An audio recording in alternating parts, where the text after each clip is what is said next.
Welcome students, कैसे हैं सभी। आपका अपने चैनल क्विक साइंस में बहुत बहुत वेलकम है। जैसा कि हम सीटेट साइंस पेपर 2 20 अगस्त 2023 के लिए तैयारी कर रहे हैं और हमारी एक इम्पॉर्टेंट सीरीज़ चल रही है जिसमें हम सारे टॉपिक विद प्रीवियस ईयर जो हैं वो कवर कर रहे हैं। सारे प्रीवियस ईयर हम देख रहे हैं और ये सीरीज़ आपके लिए मोस्ट इंपॉर्टेंट है। अगर ये सीरीज़ आपको देख कर जाते हैं तो बहुत ज़्यादा एडवांटेज आपको एग्जाम में होगा। टॉपिक नंबर 6 आज की क्लास में हम देखेंगे लाइट और रिफ्लेक्शन, और 200% इससे क्वेश्चन आपके एग्जाम में आना ही आना है। तो ये क्लास बहुत इंपॉर्टेंट है आप लोगों के लिए। अभी तक अगर आपने सीटेट साइंस पेपर 2 के लिए नोट्स नहीं लिए हैं तो आप नोट्स ले सकते हैं। सिर्फ 120 रुपीज़ पे करने होंगे। आप मेरे को मेरी मेल आईडी या व्हाट्सएप के थ्रू मेरे को मैसेज कर सकते हैं, जिसमें आपको नोट्स के साथ साथ सारे प्रीवियस ईयर 2021-22 सारे शिफ्ट, 22-23 सारे शिफ्ट और 2011 से 19 भी आपको मिल जाएंगे। तो उसके रिगार्डिंग आप मेरे को पर्टिकुलर मैसेज कर सकते हैं। बाकी आप ये सीरीज़ वगैरह और सब जो प्लेलिस्ट है वहाँ पर आपको सारी जो सीरीज़ हैं वो मिल जाएंगी। अभी तक अगर आपने 2023 के सारे शिफ्टों में जो क्वेश्चंस पूछे गए थे मैंने डिटेल में अच्छे से कराए हैं, वो नहीं देखे हैं तो आई बटन में भी एक प्लेलिस्ट का लिंक आ रहा होगा, डिस्क्रिप्शन बॉक्स में भी प्लेलिस्ट के लिंक मैंने सारे दे रखे हैं। प्लेलिस्ट में जाकर भी आप देख सकते हैं। तो सारी सीरीज जल्दी से जल्दी कंप्लीट करें, बहुत ज़्यादा टाइम नहीं बचा है। अभी से अगर आप अच्छे से करेंगे तो बहुत ही बेहतरीन स्कोर आप सीटेट साइंस पेपर 2 में कर लेंगे, क्योंकि इस बार ऑफलाइन पेपर है तो फिर से आपके पास बहुत अच्छा मौका है अपना अच्छा स्कोर करने का। अभी तक अगर आपका पेपर 2 नहीं क्रैक हो रहा है तो इस बार आपके पास अपॉर्चुनिटी है पेपर 2 क्रैक करने की। तो चलिए शुरू करते हैं और देखते हैं पहला क्वेश्चन जो हमारा सीटेट साइंस 2011 में बना। And air bubble inside water behave like, पानी के अंदर जो वायु का बुलबुला होता है वो किस तरह कार्य करता है ये हमको बताना है। देखिए सबसे पहले आपको ये समझना होगा, दो तरह के लेंस होते हैं। एक होता है आपका कॉनकेव लेंस और एक होता है कॉन्वेक्स लेंस। ये वाला लेंस जो होता है ये होता है आपका कॉन्वेक्स लेंस, जिसे हम हिंदी में क्या बोलते हैं, उत्तल लेंस। और ये हमारा क्या होता है, अवतल लेंस होता है, जिसे हम इंग्लिश में क्या बोलते हैं, कॉनकेव लेंस। ये कहलाता है आपका जो लेंस की बात कर रही हूँ। अभी मैं मिरर की बात, दर्पण की बात नहीं कर रही, मैं लेंस की बात कर रही हूँ। मिरर क्या करता है, दर्पण क्या करता है, जब लाइट आती है तो उसको वापस भेज देता है। लेकिन जो लेंस होते हैं उनमें डिफरेंस ये होता है वो अपने अंदर से लाइट को पास करा देती हैं। तो ये जो कॉन्वेक्स लेंस होता है ये कन्वर्जिंग लेंस कहलाता है, मतलब लाइट को एक बिंदु पर मिलाता है तो ये कन्वर्जिंग होता है। और ये लाइट को क्या कर देता है, बिखेर देता है, तो ये डाइवर्जिंग लेंस होता है जो आपका कॉनकेव लेंस होता है। तो सेम जब एयर बबल जो पानी के अंदर होता है, वाटर के अंदर होता है, वो भी कॉनकेव लेंस की तरह ही काम करता है। तो ऑप्शन नंबर 1 यहाँ पर सही होगा, क्योंकि देखिए एयर बबल ऊपर से तो ऐसा है लेकिन नीचे से वो इस तरह से होता है, मतलब कॉनकेव लेंस की तरह जो अवतल लेंस है उसकी शेप लेता है, जो कि लाइट को क्या करता है, डाइवर्ज करता है, डाइवर्जिंग लेंस जिसे हम बोलते हैं। तो यहाँ पर जो आंसर होगा वो आपका ऑप्शन नंबर 1 जो है वो आंसर होगा। नेक्स्ट क्वेश्चन सेकंड जो आपका साइंस 2012 में बना था। देखिए अगर आपको एक इमेज प्राप्त करनी है, well lit painting on a wall, जब भी कोई इमेज भली भांति प्रकाशित पेंटिंग के प्रतिबिंब को दीवार पर प्रेक्षित करना है, जब आपको कोई प्रतिबिंब दीवार पर चाहिए होता है, किसी स्क्रीन पर चाहिए होता है, किसी प्रोजेक्टर पर, किसी पेपर पर चाहिए होता है, तो वो जो इमेज बनती है, वो जो उसका प्रतिबिंब बनेगा वो कैसा होता है, वो रियल कहलाता है, वास्तविक कहलाता है, मतलब जिसको हम किसी स्क्रीन या पेपर पर प्राप्त कर सकते हैं। लेकिन वो इमेज, वो प्रतिबिंब जिसे हम किसी पेपर पर, स्क्रीन पर प्राप्त नहीं कर सकते, वो होती है वर्चुअल, आभासी, जो कहाँ बनती है, जो मिरर के पीछे ही बनती है। तो अगर कोई इमेज दीवार, पेपर पर बन रही है तो वो रियल है, वो वास्तविक है, लेकिन अगर वो मिरर के पीछे ही बन रही है तो वो आभासी है, वर्चुअल है। तो यहाँ हमें जब किसी स्क्रीन वॉल पर चाहिए तो हमें कैसी इमेज चाहिए, हमें रियल इमेज, जो वास्तविक प्रतिबिंब है वो यहाँ पर चाहिए। हम मिरर में पढ़ते हैं, देखिए प्लेन मिरर में जो इमेज बनती है, जिसमें सुबह उठकर आप अपना फेस देखते हैं, वो प्लेन मिरर ही होता है, समतल दर्पण ही होता है। उसमें जो इमेज प्रतिबिंब बनता है वो आपके मिरर के पीछे ही बनता है। इट मीन्स वो कैसा होता है, वो वर्चुअल होता है, वो आभासी होता है। तो ये आंसर यही नहीं होगा। सेम ऐसे जो आपका कॉन्वेक्स मिरर होता है, कॉन्वेक्स मिरर के 3 फीचर आपको याद रखने हैं, बहुत इंपॉर्टेंट है, जिसे हम उत्तल दर्पण बोलते हैं। कॉन्वेक्स मिरर में जो इमेज बनती है, याद रखेंगे, वो हमेशा वर्चुअल होती है, आभासी होती है, वो हमेशा इरेक्ट होती है, सीधी होती है, और वो हमेशा डिमनिस्ड होती है। नोट्स जब आपने लिए हैं उनमें मैं उसी के अकॉर्डिंग टॉपिक करा रही हूँ, तो पहले उसको पढ़ लीजिएगा, फिर ये क्वेश्चन सॉल्व करिए तो बहुत आसानी से कर लेंगे आप।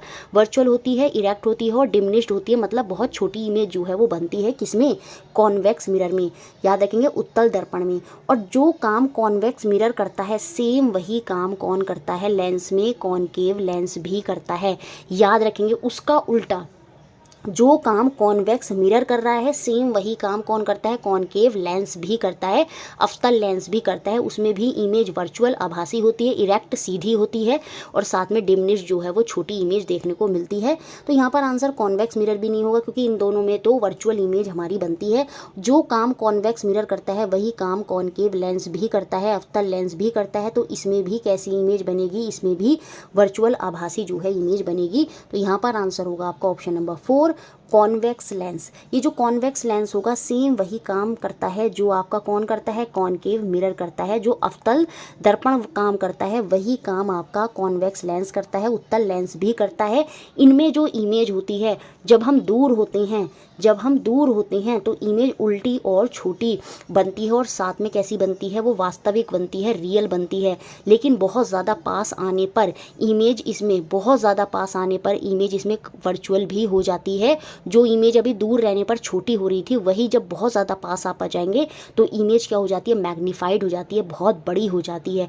तो सारे फीचर्स हमें देखने को मिलते हैं किसमें, आपके कॉन्वेक्स लेंस में और साथ में कॉनकेव मिरर में। मतलब अगर आप दूर हैं तो इमेज छोटी है, अगर आप पास हैं तो इमेज बड़ी है। आप दूर हैं तो इमेज उल्टी है, जब बहुत ज़्यादा पास हैं तो इमेज सीधी है। दूर हैं तो इमेज रियल है, वास्तविक है, लेकिन जब बहुत ज़्यादा पास हैं तो इमेज क्या है आपकी, वर्चुअल है, आभासी है। तो ये सारे फीचर होते हैं कॉन्वेक्स लेंस के और साथ में कॉनकेव मिरर के। तो यहाँ पर आंसर जो होगा वो आपका ऑप्शन नंबर 4 ही हो जाएगा। नेक्स्ट क्वेश्चन 3 क्वेश्चन जो 2013 में बना, यहाँ पर दोनों मिरर दे रखे हैं आपको और साथ में जो दोनों लेंस हैं हमारे वो सारे के सारे हमको देने हैं। अब हमें कैसी इमेज प्राप्त करनी है, हमें एनलार्ज इमेज चाहिए, हमें जो विवर्धित प्रतिबिंब है वो प्राप्त करना है और उसको लिए हम किसका प्रयोग करेंगे, which object can you use, वो हमें यहाँ पर बताना है। देखिए जो बड़ी इमेज एनलार्ज इमेज बनती है वो अभी मैंने पीछे भी बताया था, या तो वो कॉनकेव मिरर होगा, ठीक है। उसमें क्या होता है जब हम बहुत पास आते हैं, यहाँ पर ये पोल होता है और ये फोकस होता है। जब हम पोल और फोकस के बीच में आ जाते हैं, बहुत पास आ जाते हैं, ये क्योंकि इस तरह से मिरर है, ये पोल होता है, ठीक है, और ये फोकस होता है। तो जब हम फोकस से भी आगे जाते हैं, पोल और फोकस के बीच में आ जाते हैं, इतना पास आ जाते हैं मिरर के, तो उस केस में इमेज जो होती है यहाँ पर कैसी बनती है, वो आपकी एनलार्ज बनती है, मैग्नीफाइड बनती है। और जो काम कॉनकेव मिरर करता है सेम वही काम कौन करता है, आपका कॉन्वेक्स लेंस भी करता है, उत्तल लेंस भी करता है। तो यहाँ पर अगर मुझे एनलार्ज विवर्धित प्रतिबिंब चाहिए तो या तो मुझे क्या यूज़ करना होगा, या तो मुझे कॉनकेव मिरर यूज़ करना होगा या फिर मुझे कॉन्वेक्स लेंस का प्रयोग करना होगा, क्योंकि दोनों की प्रॉपर्टी एक ही होती हैं। तो ऑप्शन नंबर 4 जो है वो मेरा यहाँ पर आंसर होगा। नेक्स्ट क्वेश्चन देखते हैं 4th, जो कि आपका 2014 में भी बना, साथ में 17 जनवरी 2022 के पेपर में भी बना। तो प्रीवियस ईयर इंपॉर्टेंट है, जो बच्चों ने प्रीवियस ईयर देखे होंगे तो 2022 में वो इसका आंसर कर पाए होंगे। जो 17 जनवरी 2022 में क्वेश्चन ये भी बना था, image of a distance colour object formed in a pinhole camera is always. मुझे उम्मीद है कि ये क्वेश्चन कहीं इस बार भी ना बन जाए। किसी सूची छिद्र कैमरे में किसी दूरस्थ रंगीन बिंब कैसा है, याद रखेंगे रंगीन इमेज बनाने के लिए प्रतिबिंब हमेशा कैसा होगा, ये हमें बताना है।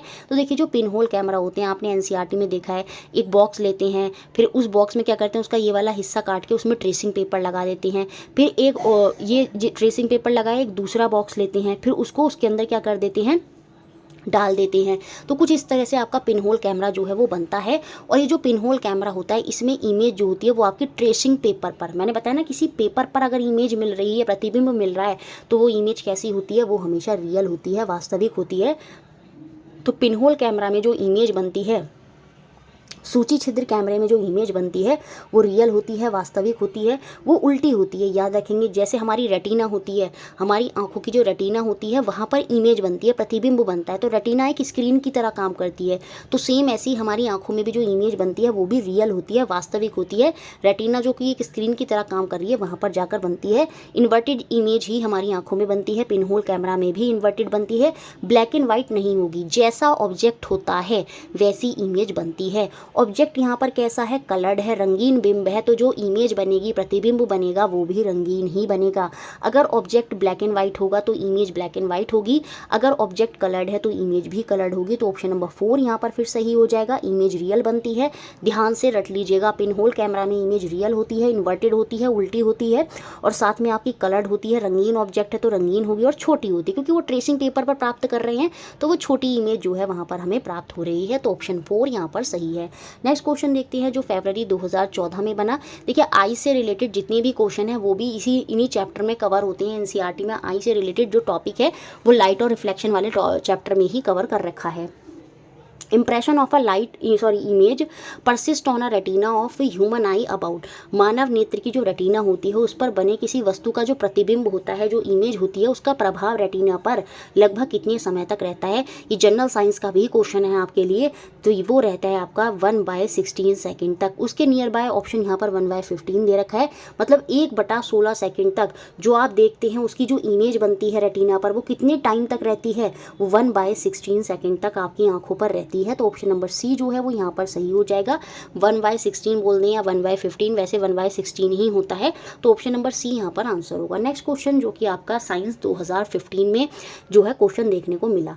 मेरे पास मीडियम ए है जो कि क्या है, डेंसर है, जो कि आपका अधिक सघन है। देन मीडियम बी, देन माध्यम बी से जो है माध्यम ए जो है वो क्या है, वो अधिक सघन है, अधिक डेंसर है। तो कौन सा कथन यहाँ पर सही है, कौन सा स्टेटमेंट ट्रू है। यहाँ पर बात होगी किसकी, रिफ्रैक्शन ऑफ लाइट की। देखिए दो चीज़ें होती हैं, एक होता है रिफ्लेक्शन ऑफ लाइट।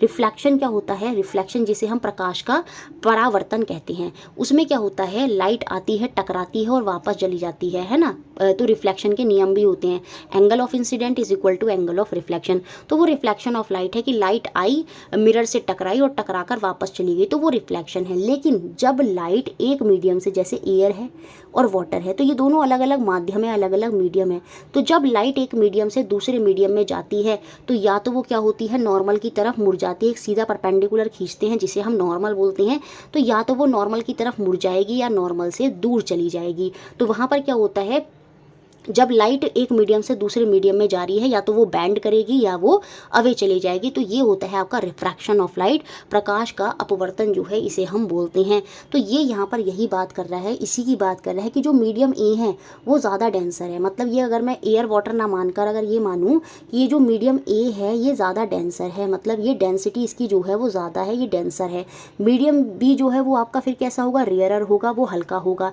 तो जब लाइट, सीधी सी बात है, देखिए ऐसे समझिए, जब लाइट भारी से, ये परपेंडिकुलर हम खींचते हैं जिसे हम क्या बोलते हैं, इसे हम नॉर्मल बोलते हैं।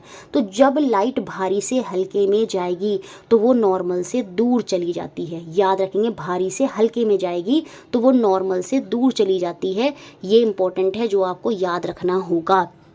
लेकिन जब लाइट हल्के से भारी में जाती है तो वो नॉर्मल की तरफ को बैंड कर जाती है।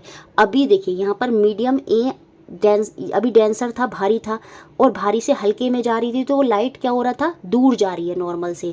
लेकिन अभी यहाँ पर ये अगर कैसा होता, हल्का होता, और बी मीडियम मेरा कैसा होता, भारी होता, तो जब लाइट हल्के से भारी में जाती है तो वो नॉर्मल की तरफ बैंड करती है। रट लीजिएगा दिमाग में, जब लाइट हल्के से भारी मतलब रेयर से डेंसर में जाती है तो वो नॉर्मल की तरफ मुड़ जाती है। लेकिन जब वो भारी से हल्के में जाती है तो वो नॉर्मल से दूर चली जाती है। ये इंपॉर्टेंट है, तो आपको यहाँ पर ये बात भी याद रखनी होगी। फिर दूसरा पॉइंट जो आपको याद रखना होगा कि जैसे लाइट यहाँ पर ये मीडियम ए कैसा था, भारी था, डेंसिटी यहाँ पर क्या है, ज़्यादा है, तो ये डेंसर मीडियम है। बी में डेंसिटी कम है तो ये आपका रेयरर मीडियम है। तो जब लाइट भारी से हल्के में जाती है तो उसकी स्पीड ऑफ लाइट जो है वो बढ़ जाएगी, क्योंकि देखिए जब भारी है तो वहाँ पर पार्टिकल ज़्यादा है, भारी है, जो लाइट को रोकने की कोशिश कर रहे हैं। जब जो रेयरर मीडियम है वहाँ पर पार्टिकल कैसे हैं, हल्के हैं, और जब वो हल्के हैं वहाँ पर घनत्व कम है, तो लाइट की जो स्पीड ऑफ लाइट है वो ज़्यादा होगी। तो ये बात भी याद रखनी है, बहुत बहुत इंपॉर्टेंट है कि जब लाइट डेंसर से रेयरर में जाती है, सघन से विरल में जाती है, भारी से हल्के में जाती है, तो स्पीड ऑफ लाइट ज़्यादा हो जाती है। लेकिन अभी अगर मैं इसका उल्टा बोल दूं, एयर बोल देंगे तो वो कैसा मीडियम होगा, रेयर होगा। और अगर मैं वाटर बोल दूं तो वो कैसा मीडियम होगा, वो भारी मीडियम होगा। तो एयर याद रखेंगे कैसा होता है, रेयरर मीडियम होता है, और वाटर कैसा होता है, डेंसर मीडियम। तो इस दूसरे केस में जब लाइट हल्के से भारी में जा रही है तो स्पीड ऑफ लाइट क्या हो जाती है, घट जाती है। इंपॉर्टेंट है, याद रखना है। क्यों घट जाएगी, क्योंकि हल्के में पार्टिकल हल्के थे तो लाइट बड़े अच्छे से जा रही थी, लेकिन जब वो डेंसर मीडियम में गई जहाँ पार्टिकल भारी हैं तो वो लाइट को रोकने की कोशिश करेंगे, जिसकी वजह से स्पीड ऑफ लाइट वहाँ पर क्या हो जाएगी, घट जाएगी। दिमाग में इसको सेट कर लेंगे तो रटने जैसा कुछ है ही नहीं कि जब लाइट हल्के से भारी में जा रही है तो स्पीड ऑफ लाइट घटेगी, लेकिन जब लाइट भारी से हल्के में जाएगी तो स्पीड ऑफ लाइट जो है वहाँ पर बढ़ेगी। और याद रखेंगे जब स्पीड घटती है तो कहीं ना कहीं उसकी वेलोसिटी भी घटती है और फिर उसकी वेवलेंथ भी घटेगी। याद रखेंगे स्पीड ऑफ लाइट घटेगी तो वेवलेंथ और वेलोसिटी भी वहाँ पर घटती है। ये अभी हम और आगे देख लेंगे, एक क्वेश्चन है इस तरह का आया हुआ। तो फिलहाल अभी हम यहाँ पर देखेंगे कौन सा स्टेटमेंट जो है यहाँ पर ट्रू होगा। तो speed of light is more in medium B than medium A. तो जो माध्यम ए की अपेक्षा माध्यम बी में प्रकाश की गति अधिक होगी। क्यों अधिक होगी? क्योंकि जो मीडियम बी है वो कैसा है, वो रेयरर है, वो हल्का है, और जब लाइट भारी से हल्के में जा रही होगी तो स्पीड ऑफ लाइट, सीधी सी बात है, जो हल्का मीडियम है वहाँ पर स्पीड ऑफ लाइट, जो प्रकाश की गति है वहाँ पर अधिक होगी। तो ऑप्शन नंबर बी जो है वो मेरा यहाँ पर आंसर होगा। नेक्स्ट क्वेश्चन 7 जो फरवरी 2015 में ही बना। Select the correct statement regarding rods and cones in the human eye. मानव नेत्र में शलाकाओं और शंकु के विषय में जो सही कथन है वो हमें यहाँ पर चयन करना है। देखिए हमारी आंखों में रेटिना पर इमेज बनती है, तो रेटिना के पीछे ही रेटिना में क्या होते हैं, सेल्स होते हैं। दो तरह के सेल्स होते हैं, एक होते हैं आपके कैसे सेल, एक कोशिका होती हैं जो कि होती हैं रॉड सेल जिन्हें हम शलाकाएँ बोलते हैं, और एक सेल होते हैं कॉन सेल जिन्हें हम शंकु बोलते हैं। ये जो कॉन सेल होते हैं ना, ये हमें ब्राइट लाइट जो दिन के समय देखने में होता है, कलर वगैरह जो देखने होते हैं उनमें देखने में मदद करते हैं। ये जो शंकु कोशिकाएं होती हैं, ये जो रॉड सेल्स होते हैं, शलाकाएं होती हैं, ये हमें रात में देखने में मदद करती हैं। कभी कभी हम रात में भी देखते हैं तो चीज़ें दिखाई देती हैं, तो वहाँ पर हमारी जो शलाकाएं हैं, जो हमारी रॉड सेल हैं, वो काम करते हैं, वो हमें डिम लाइट में जो है देखने में मदद करती हैं। कलर्ड या दिन के समय देखने में कौन से सेल मदद करते हैं, कौन सेल होते हैं जो कि शंकु होते हैं। जो देखिए उल्लू होता है वो रात में भी अच्छा देख पाता है, उसके पीछे का रीज़न यही होता है कि उसकी आंखों में जो रॉड सेल्स होती हैं, जो शलाकाएं होती हैं, जो रात में देखने में मदद करती हैं, वो बहुत ज़्यादा होती हैं, जिसकी वजह से उसे रात में बिल्कुल क्लियर दिखाई देता है। जबकि हमारे अंदर रॉड सेल्स इतने ज़्यादा नहीं होते, इसलिए रात में हम एक लिमिट तक ही देख सकते हैं। उसके पीछे रीज़न यही होता है। तो याद रखेंगे ये जो रॉड सेल्स होते हैं, जो शलाकाएँ होती हैं, ये डिम लाइट के प्रति सेंसिटिव होती हैं, और ये जो कॉन सेल्स होते हैं ये आपके ब्राइट लाइट के प्रति सेंसिटिव होते हैं। तो ऑप्शन नंबर बी यहाँ पर करेक्ट होगा। देखिए डिम लाइट के प्रति जो सेंसिटिव होती हैं वो शलाकाएं होती हैं, ना कि शंकु। तो शंकु जो होते हैं वो तीव्र प्रकाश के लिए सुग्राही होते हैं, मतलब ब्राइट लाइट में देखने में जो है वो हमारे कॉन सेल्स मदद करते हैं, तो उसके प्रति ये सेंसिटिव होते हैं। तो ऑप्शन नंबर बी ही यहाँ पर करेक्ट होगा। रॉड कैन सेंस कलर, देखिए जो कलर सेंस करते हैं वो भी हमारे कॉन सेल्स ही होती हैं, सेंसिटिव टू ब्राइट लाइट नहीं। जो रॉड सेल्स होते हैं वो किसके प्रति सेंसिटिव होते हैं, वो डिम लाइट के प्रति, जो है मंद प्रकाश के प्रति जो है वो अग्रसित या सुग्राही जो है वहाँ पर सेंसिटिव जो है वो होते हैं। तो करेक्ट स्टेटमेंट यहाँ पर ऑप्शन नंबर बी था। नेक्स्ट क्वेश्चन देखते हैं 8th, और इस तरह का क्वेश्चन 2011 से 2023 तक के कुछ ना कुछ पेपरों में बनता हुआ आ रहा है, और हो सकता है आपको ऑफलाइन पेपर में भी इस तरह का क्वेश्चन देखने को मिल जाए, जो कि आपका सितंबर 2016 में भी बना और 2019 में भी कुछ इसी तरह का क्वेश्चन हमें ये देखने को मिला। और भी आगे जो है एक दो क्वेश्चन और आएंगे इसी तरह के। Ritu is standing in front of a plane mirror. पहली बात तो जो प्लेन मिरर होता है, समतल दर्पण होता है, जो जिसमें सुबह उठकर आप अपना फेस देखते हैं, उसमें इमेज प्रतिबिंब कैसा बनता है, याद रखेंगे उसमें प्रतिबिंब वर्चुअल होता है, आभासी होता है। इमेज आपकी इरेक्ट होती है, मतलब ऐसा थोड़ी होता है कि आप टेढ़े मेढ़े दिखाई देते हैं, हाँ बिल्कुल इरेक्ट दिखाई देते हैं। इमेज जो होती है सेम साइज ऑफ ऑब्जेक्ट होती है, जैसे आप हैं वैसे ही दिखते हैं, ठीक है। और इमेज वर्चुअल होती है, इरेक्ट होती है, लेटरली इन्वर्टेड होती है, मतलब आपने देखा होगा अगर आप ABCD लिखेंगे और मिरर में देखेंगे तो वो उल्टी दिखाई देंगी, मतलब बायां दायां हो जाता है और दायां बायां हो जाता है, लेफ्ट राइट हो जाता है और राइट लेफ्ट हो जाता है। और इसी प्रॉपर्टी को हम बोलते हैं क्या, लेटरली इन्वर्टेड प्रॉपर्टी जो है ये हमें प्लेन मिरर में देखने को मिलती है। तो ये पता चला आपको समतल दर्पण के बारे में पहले। अब रितु जो है वो कहाँ खड़ी है, प्लेन मिरर के सामने खड़ी है। यहाँ पर मैं मान लेती हूँ यहाँ पर रितु खड़ी है।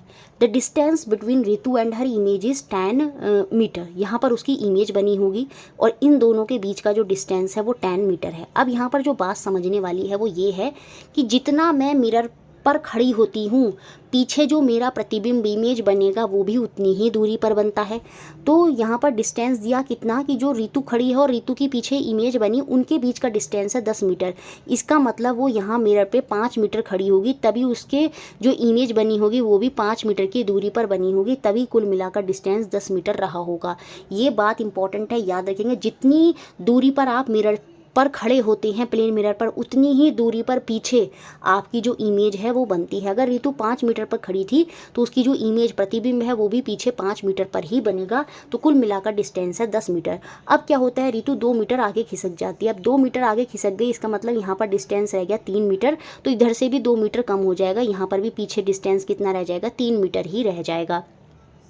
अब पूछ रहा है आपसे रितु और उसकी इमेज के बीच में अब कितना डिस्टेंस है, तो अब कितना डिस्टेंस है, 6 मीटर का डिस्टेंस है। तो ऑप्शन नंबर 4 मेरा यहाँ पर सही होगा। क्यों सही होगा, मैंने आपको समझा दिया अच्छे से, क्योंकि वो आगे भी 2 मीटर खिसकी है तो पीछे से भी 2 मीटर खिसकी होगी, तो 4 मीटर कम हो गया होगा। जो पहले 10 मीटर डिस्टेंस था वो 6 मीटर हो गया। ऑप्शन 4 मेरा यहाँ पर सही है। नेक्स्ट क्वेश्चन जो कि फरवरी 2016 और 2019 में भी हमें देखने को मिला। यहाँ पर हमसे प्रॉपर्टी पूछ रहा है प्लेन मिरर की, जो समतल दर्पण होता है उसमें किस तरह की जो इमेज है, प्रतिबिंब है, वो बनता है।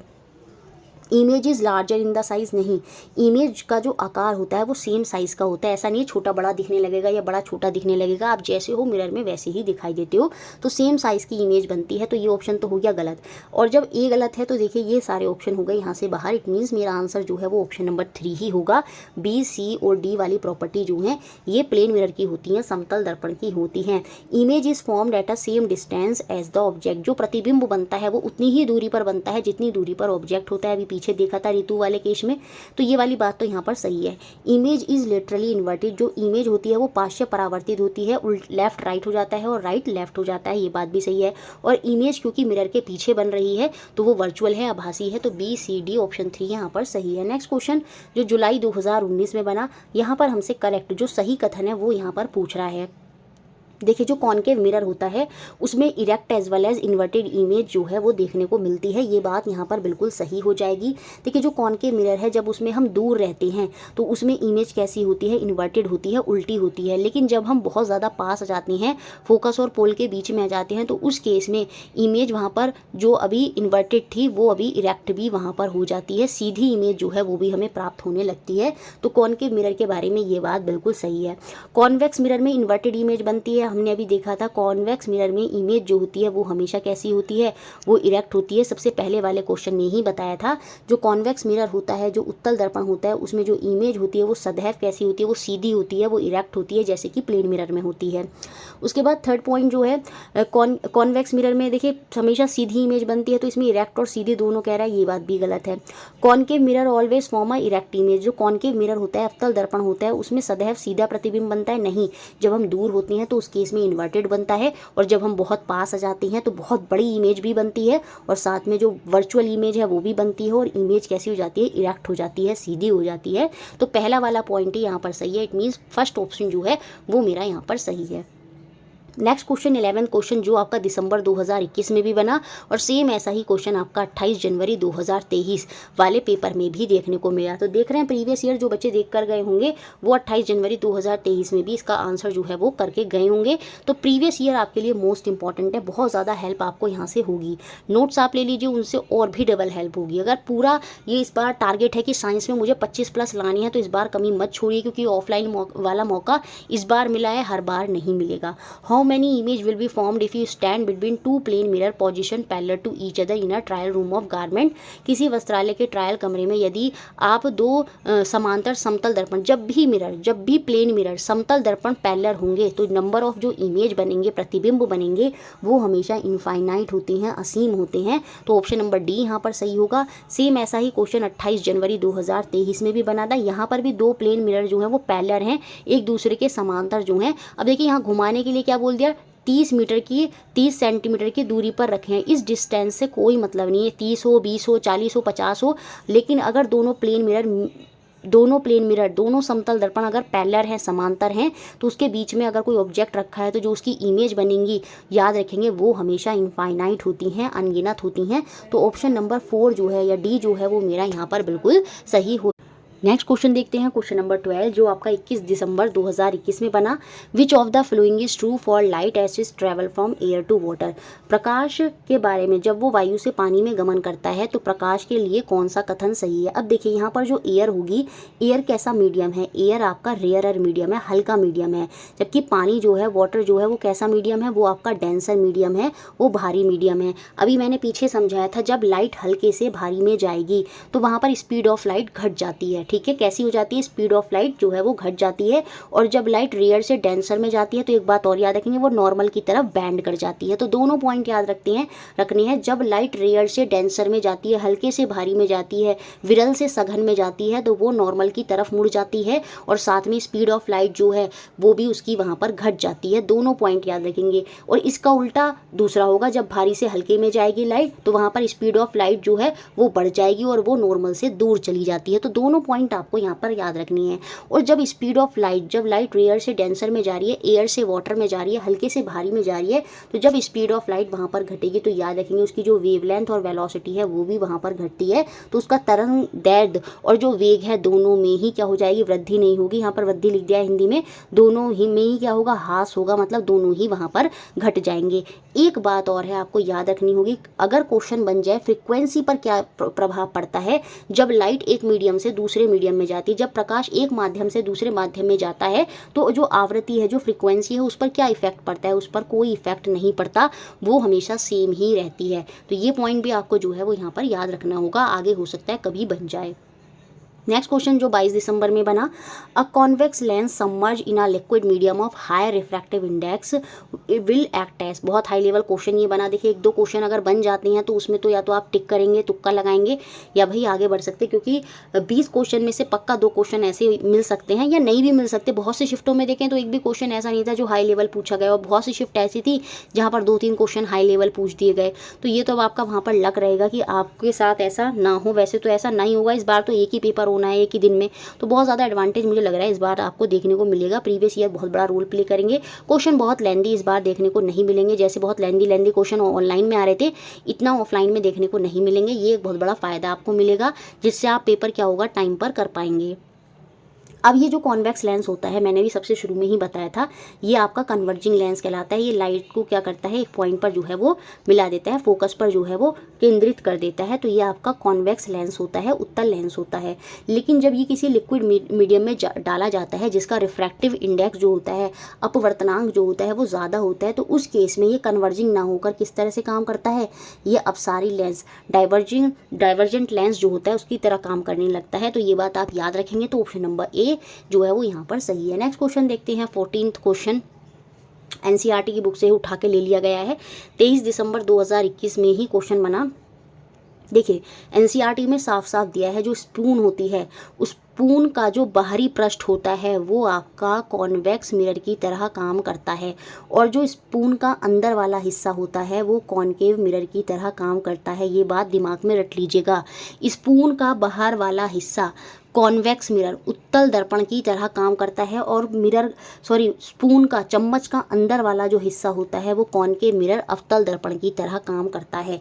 अब क्योंकि दीपा जो है उसने जो स्टील की स्पून ली है वो आउटर साइड जो है स्पून की देख रही है और अपना फेस उसके पास लेकर आ रही है। तो अब हमें बताना है इस केस में जो उसकी इमेज प्रतिबिंब बनेगा वो कैसा बनेगा। तो चम्मच का बाहरी पृष्ठ जो होता है वो किसकी तरह काम करता है, वो आपका कॉन्वेक्स मिरर, उत्तल दर्पण की तरह काम करता है। और कॉन्वेक्स मिरर में जो इमेज बनती है वो हमेशा कैसी बनती है, वो वर्चुअल होती है, वो हमेशा आपकी इरेक्ट होती है, और वो हमेशा क्या होती है, वो आपकी डिमिनिश्ड होती है, छोटी जो इमेज है वो होती है। ये तीनों क्वालिटी होती हैं कॉन्वेक्स मिरर की, और सेम यही क्वालिटी होती है आपकी कॉनकेव लेंस की भी। तो अब हमें ऐसा ही ऑप्शन यहाँ पर ढूंढना होगा। तो जो outer surface of the spoon है वो पहली बात तो किसकी तरह बिहेव करेगा, कॉन्वेक्स मिरर की तरह काम करेगा। तो ये 2 ऑप्शन तो पहले ही बाहर हो गए।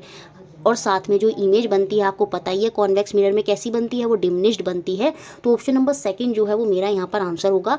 लेकिन सीटेट वालों ने अपनी ऑफिशियल आंसर की में ऑप्शन नंबर 4 इसको आंसर दिया। बच्चे ऑब्जेक्शन कर नहीं पाए और उन्होंने 4th ऑप्शन ही आंसर रहने दिया, जबकि ये बिल्कुल पूरी तरह से गलत है। आंसर जो है यहाँ पर ऑप्शन नंबर 2 होगा, क्योंकि जो कॉन्वेक्स मिरर होता है, जो आपका उत्तल दर्पण होता है, उसमें जो प्रतिबिंब होता है वो कैसा बनता है, वो डिमिनिश्ड बनता है। तो ऑप्शन नंबर 2 यहाँ पर हमारा आंसर है। नेक्स्ट क्वेश्चन जो 24 दिसंबर 2021 में बना, what will be the direction of reflected ray when a light ray is incident normal to a surface. Question लगेगा कि टफ है, लेकिन क्वेश्चन बहुत इजी है। जब प्रकाश की कोई किरण किसी सतह पर लंबवत आपतित होती है तब परावर्तित किरण कैसी होती है। आपको ये पता है कि आपतन कोण, जैसे ये लाइट है, मिरर है ये आपका, जब लाइट आती है, ये नॉर्मल होती है जो परपेंडिकुलर खींची जाती है, तो जब लाइट आती है उसे आपतन किरण बोलते हैं, इंसिडेंट रे बोलते हैं।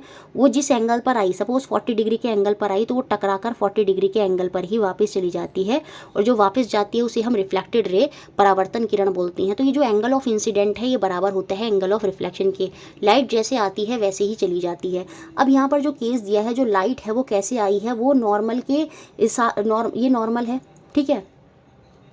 तो डायरेक्शन ऑफ रिफ्लेक्टेड रे, परावर्तन किरण की क्या डायरेक्शन होगी, जो लाइट है, इंसिडेंट रे जो है वो क्या है, वो incident ray is incident normal to the surface, मतलब वो नॉर्मल से ही आई है, ऐसे सीधी आई है। तो जब ऐसे सीधी आई है तो ऐसे ही परपेंडिकुलर सीधी वापस चली जाएगी। तो ऑप्शन नंबर बी यहाँ पर सही हो जाएगा, परपेंडिकुलर टू द सरफेस, सतह के लंबवत, क्योंकि जो लाइट है नॉर्मल के साथ आई है। when the light ray is incident normal to the surface, मतलब वो कैसे आई है, वो कैसे गिरी है, लाइट नॉर्मल पर गिरी है, इस तरह से ऐसे लाइट आई है। जब लाइट ऐसे ही आई है तो ऐसे ही वापस जो है वो चली जाएगी, परपेंडिकुलर ही जो है वो सरफेस के वापस चली जाएगी। तो ऑप्शन नंबर बी जो है वो मेरा यहाँ पर आंसर होगा। नेक्स्ट क्वेश्चन 16 ह्यूमन आई वाला क्वेश्चन दे दिया है कि जो हमारी आँख होती है वहाँ पर कैसी इमेज बनती है। देखिए, जो ह्यूमन आई होती है इसका जो नियर पॉइंट होता है, किसी वस्तु को स्पष्ट देख पाने की जो न्यूनतम दूरी होती है वो लगभग 25 सेंटीमीटर होती है। और याद रखेंगे 25 सेंटीमीटर से अगर आगे आप ऑब्जेक्ट को रखेंगे तो आप उसे देख नहीं पाएंगे। तो जो पास देखने की है वो 25 सेंटीमीटर है, इतनी दूरी पर तो ऑब्जेक्ट होना ही चाहिए। क्या दूर देखने की भी कोई लिमिट होती है? नहीं। याद रखेंगे जो दूर देखने की है उसकी कोई लिमिट नहीं होती, वो इनफाइनाइट होता है। आप कितनी भी दूर तक का जो है वो देख सकते हैं, जहाँ तक आपकी आँख देख पाएगी, ठीक है। तो ये बात तो एक्स्ट्रा पॉइंट में है जो आपको याद रखनी है। अब इसी के रिगार्डिंग यहाँ पर ये पूछ रहा है कि ट्रू स्टेटमेंट क्या होगा। बेसिकली ये पूछ रहा है, जब हम ऑप्शन देखते हैं कि रेटिना में कैसी इमेज बनती है। जो रेटिना है वो हमारी स्क्रीन की तरह काम करती है, जहाँ हमारा प्रतिबिंब बनता है, इमेज बनती है। तो जो इमेज बनती है रेटिना पर, पहली बात तो क्योंकि वो स्क्रीन की तरह काम कर रही है तो इमेज जो होती है वो रियल होती है, वास्तविक होती है। इमेज हमारी उल्टी बनती है, बाद में जो हमारे नर्व सेल्स होते हैं वो उसको हमारे माइंड तक कैसे लेकर जाते हैं, वो उसको फिर सीधा कर देते हैं। लेकिन जो रेटिना पर इमेज बनी वो कैसी बनती है, वो इन्वर्टेड बनती है, ये बात भी याद रखेंगे। और जो इमेज बनती है देखिए वो मैग्नीफाइड नहीं होती, वो डिमिनिश्ड होती है, वो छोटी जो इमेज है वो वहाँ पर जाकर बन जाती है। तो ऑप्शन नंबर सेकंड जो है वो मेरा यहाँ पर सही हो जाएगा। और रेटिना पर ये जो सब इमेज बन रही हैं, तो हमारी आंख में कौन सा लेंस होता है, हमारी आंख में जो होता है वो कॉन्वेक्स लेंस जो है वो हमें देखने को मिलता है। नेक्स्ट क्वेश्चन देखते हैं 17, जो 28 दिसंबर 2021 में आपका क्वेश्चन बना। Which of the following statement about the image formed by the concave lens is always correct. जो काम कॉनकेव लेंस करता है सेम वही काम कौन करता है, आपका कॉन्वेक्स मिरर भी करता है। बार बार कॉन्वेक्स मिरर की प्रॉपर्टी बताई है। इमेज कैसी बनती है, वर्चुअल बनती है। इमेज कैसी बनती है, इरेक्ट बनती है। इमेज कैसी बनती है, डिमिनिश्ड बनती है, छोटी बनती है। वर्चुअल मतलब आभासी, इरेक्ट मतलब सीधी, डिमिनिश्ड मतलब छोटी। तो जो काम कॉन्वेक्स मिरर करता है वही काम कॉनकेव लेंस करता है। तो अब हमें ऐसा ही ऑप्शन देखना है। तो यहाँ पर जो इमेज होगी वो अपराइट अपसाइड डाउन नहीं होगी। मतलब अपसाइड डाउन का मतलब क्या है, उल्टी इमेज बनना। देखिए इन्वर्टेड ना देकर क्वेश्चन कैसे घुमा दिया, अपसाइड डाउन लिख दिया, उसका मतलब ही इन्वर्टेड ही होता है, उल्टा ही होता है। तो अपसाइड डाउन तो बनती नहीं है। इमेज जो होती है वो सीधी रहती है, अपराइट ही रहती है। जैसी इमेज है, जैसी ऑब्जेक्ट है वैसी ही इमेज रहती है, अपराइट। और साथ में इमेज लार्जर नहीं होती। इमेज कैसी बनती है, छोटी बनती है, डिमिनिश्ड बनती है। तो ऑप्शन नंबर 4 जो है यहाँ पर सही होगा। यह सीधी तथा बिंब से छोटी होती है। It is upright and smaller than the object. Next question 18 NCERT में इसका जिक्र है, जहाँ पर हमें हर बार एक नया पैटर्न देखने को मिलता है। क्लाइडोस्कोप जो है उस पर ये जो है उसके बारे में वहाँ पर बता रखा है। तो ये क्वेश्चन हमारा 29 दिसंबर 2021 में बना।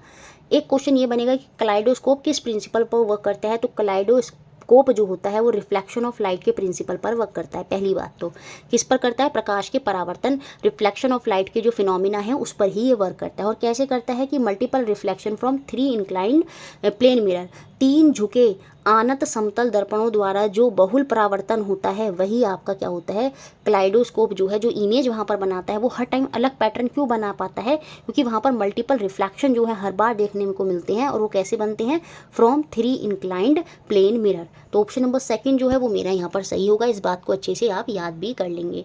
नेक्स्ट क्वेश्चन 19 बहुत इजी क्वेश्चन है, जो 30 दिसंबर 2021 में बना।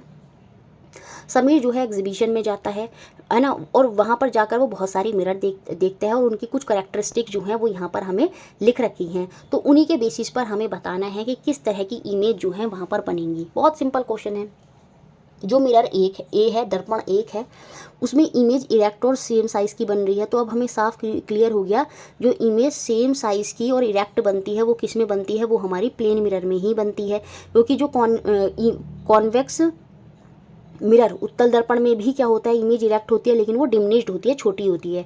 सेम साइज़ की किस में होती है, वो समतल दर्पण में होती है, प्लेन मिरर में होती है। तो मिरर ये हमारा कैसा है, प्लेन मिरर है, जो कि हमें किस ऑप्शन में दे रखा है, हमें 3 ऑप्शन में दे रखा है इसको छोड़कर। तो 4th ऑप्शन तो हो गया यहाँ से बाहर।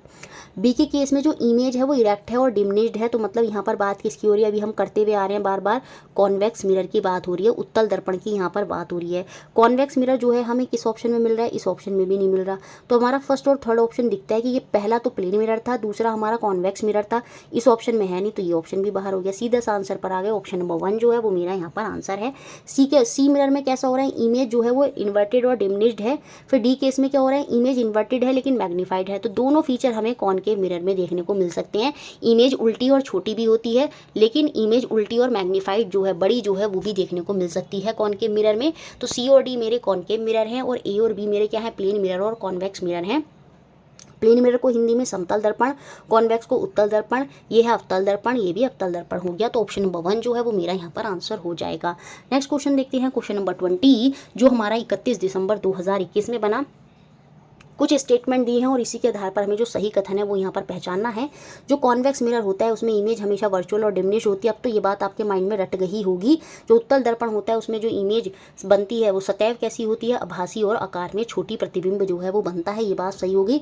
और जो काम कॉन्वेक्स मिरर करता है, जो काम उत्तल दर्पण करता है, सेम वही काम अवतल लेंस करता है, कॉनकेव लेंस भी करता है।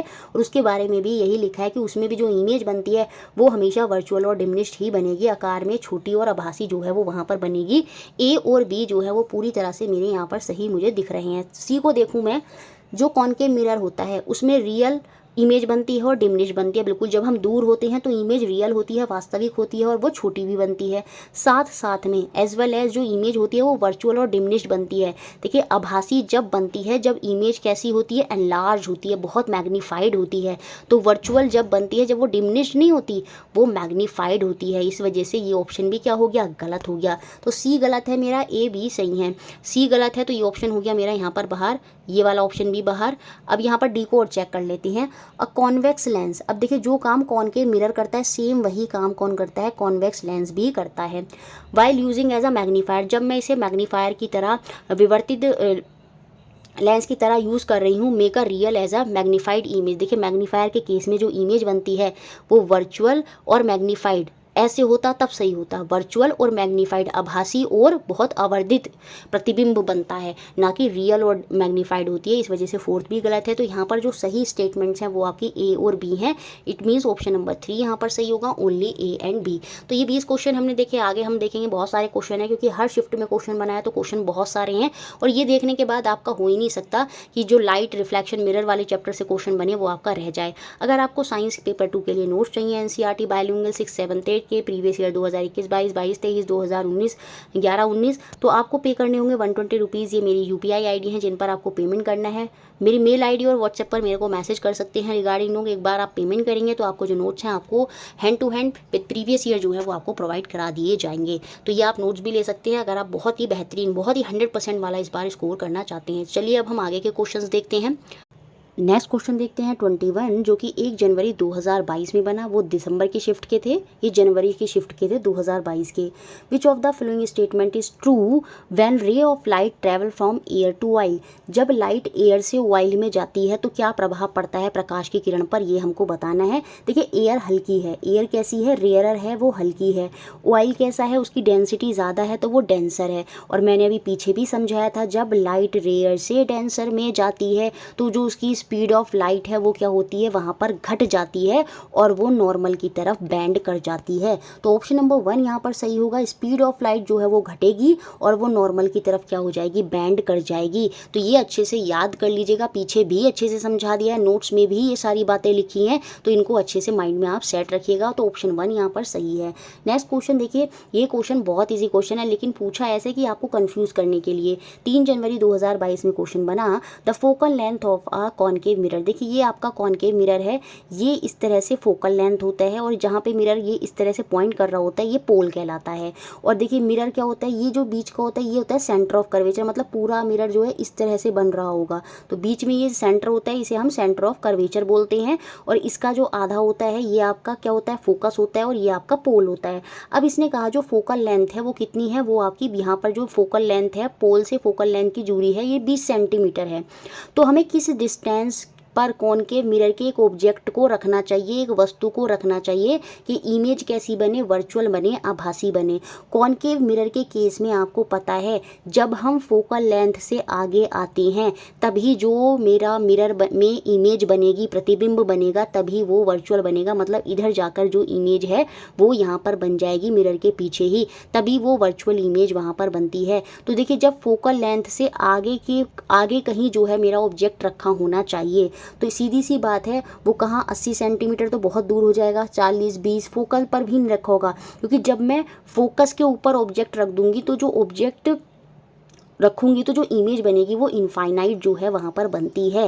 ठीक है, तो यहाँ पर जो ऑब्जेक्ट रखा होगा वो कहाँ रखा होगा, क्योंकि फोकस और पोल के बीच में रखा होगा तो मतलब यहाँ कहीं 10 सेंटीमीटर पर जो है वो मेरा ऑब्जेक्ट रखा होगा। इसी केस में कॉनकेव मिरर में जब हम बहुत पास आ जाते हैं मिरर के तब जाकर इमेज कैसी बनती है, वर्चुअल बनती है, इरेक्ट बनती है और साथ में बहुत ज़्यादा मैग्नीफाइड बनती है। और याद रखेंगे जब आपकी ऑब्जेक्ट जो है वो फोकस पर होगा, सपोज अभी ये तो कंडीशन किसकी थी, जब मैंने ऑब्जेक्ट को पोल और फोकस के बीच में रखा, मतलब 10 सेंटीमीटर यहाँ पर कहीं ऑब्जेक्ट को मैंने रखा तो उस केस में मेरी इमेज इरेक्ट भी बन गई। कैसी बन गई, सीधी भी बन गई, वो मेरी वर्चुअल भी हो गई और वो मेरी मैग्नीफाइड भी हो गई, बहुत बड़ी भी हो गई। ठीक है, एक केस तो ये होता है। अब जब मैं ऑब्जेक्ट को अगर फोकस पर ही रख दूंगी तो ये इस तरह से जाएगा और ये इस तरह से, तो यहाँ जो मेरी इमेज बनती है पीछे, अब ये पीछे बनेगी, मतलब रियल इमेज जो वास्तविक इमेज है वो मुझे प्राप्त होगी।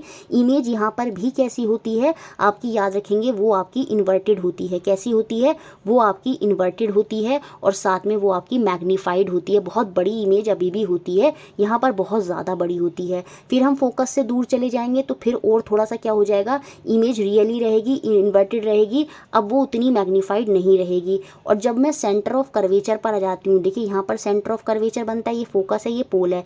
अब मेरा ऑब्जेक्ट अगर यहाँ रखा है, मेरी वस्तु यहाँ पर रखी है, तो जो मेरी इमेज बनेगी, याद रखेंगे जो मेरी इमेज यहाँ पर बनती है वो सेम साइज़ की बनती है, क्योंकि जब वो दूसरी तरफ बनेगी तो वो सेम साइज़ की ही बनती है। और लेकिन इमेज कैसी होती है, इन्वर्टेड होती है। इमेज एक तो रियल होगी, इन्वर्टेड होगी और same size of the object होगी। और जितना मैं इससे पीछे चली जाऊँगी अब इमेज मेरी छोटी होती चली जाएगी। तो यही केस होता है कॉनकेव मिरर का, जितना हम सेंटर ऑफ कर्वेचर से दूर चले जाएंगे उतनी ही इमेज छोटी होती चली जाती है, और जितना मैं सेंटर ऑफ कर्वेचर के आगे आती चली जाऊँगी इमेज मेरी बड़ी होती चली जाएगी।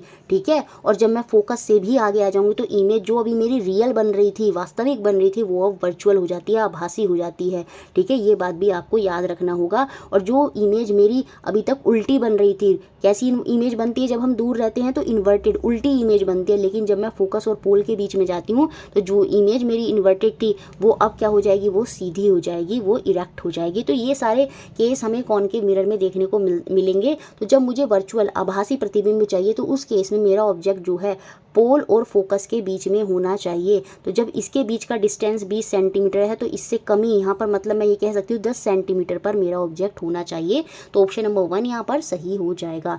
नेक्स्ट क्वेश्चन देखते हैं जो 4 जनवरी 2022 में बना। देखिए यहाँ पर कुछ गैजेट्स दे रखे हैं और उनको बनाने के लिए क्या क्या ऑपरेटर की रिक्वायर्ड होती है ये हमें यहाँ पर बताना है। देखिए पिन होल कैमरा का एनसीईआरटी में साफ साफ दिया है। 2 बॉक्सेस लेते हैं डिफरेंट साइज़ के, क्योंकि एक बड़े बॉक्स में छोटा बॉक्स जो है उसमें फिक्स करना होता है, ट्रेसिंग पेपर लगाना होता है और एक होल हम वहाँ पर कर देते हैं, उस होल से लाइट जाती है। देखिए जो पिन होल कैमरा है उसमें जो लाइट है वो एक होल से जाती है। अब वो अगर होल जो है वहाँ पर टेढ़ा मेढ़ा होगा, ठीक है, जब वो लाइट जा रही है तो लाइट जो है वो वहाँ पर अंदर नहीं जा पाएगी, क्योंकि उसमें लेंस वगैरह तो कुछ होता नहीं है।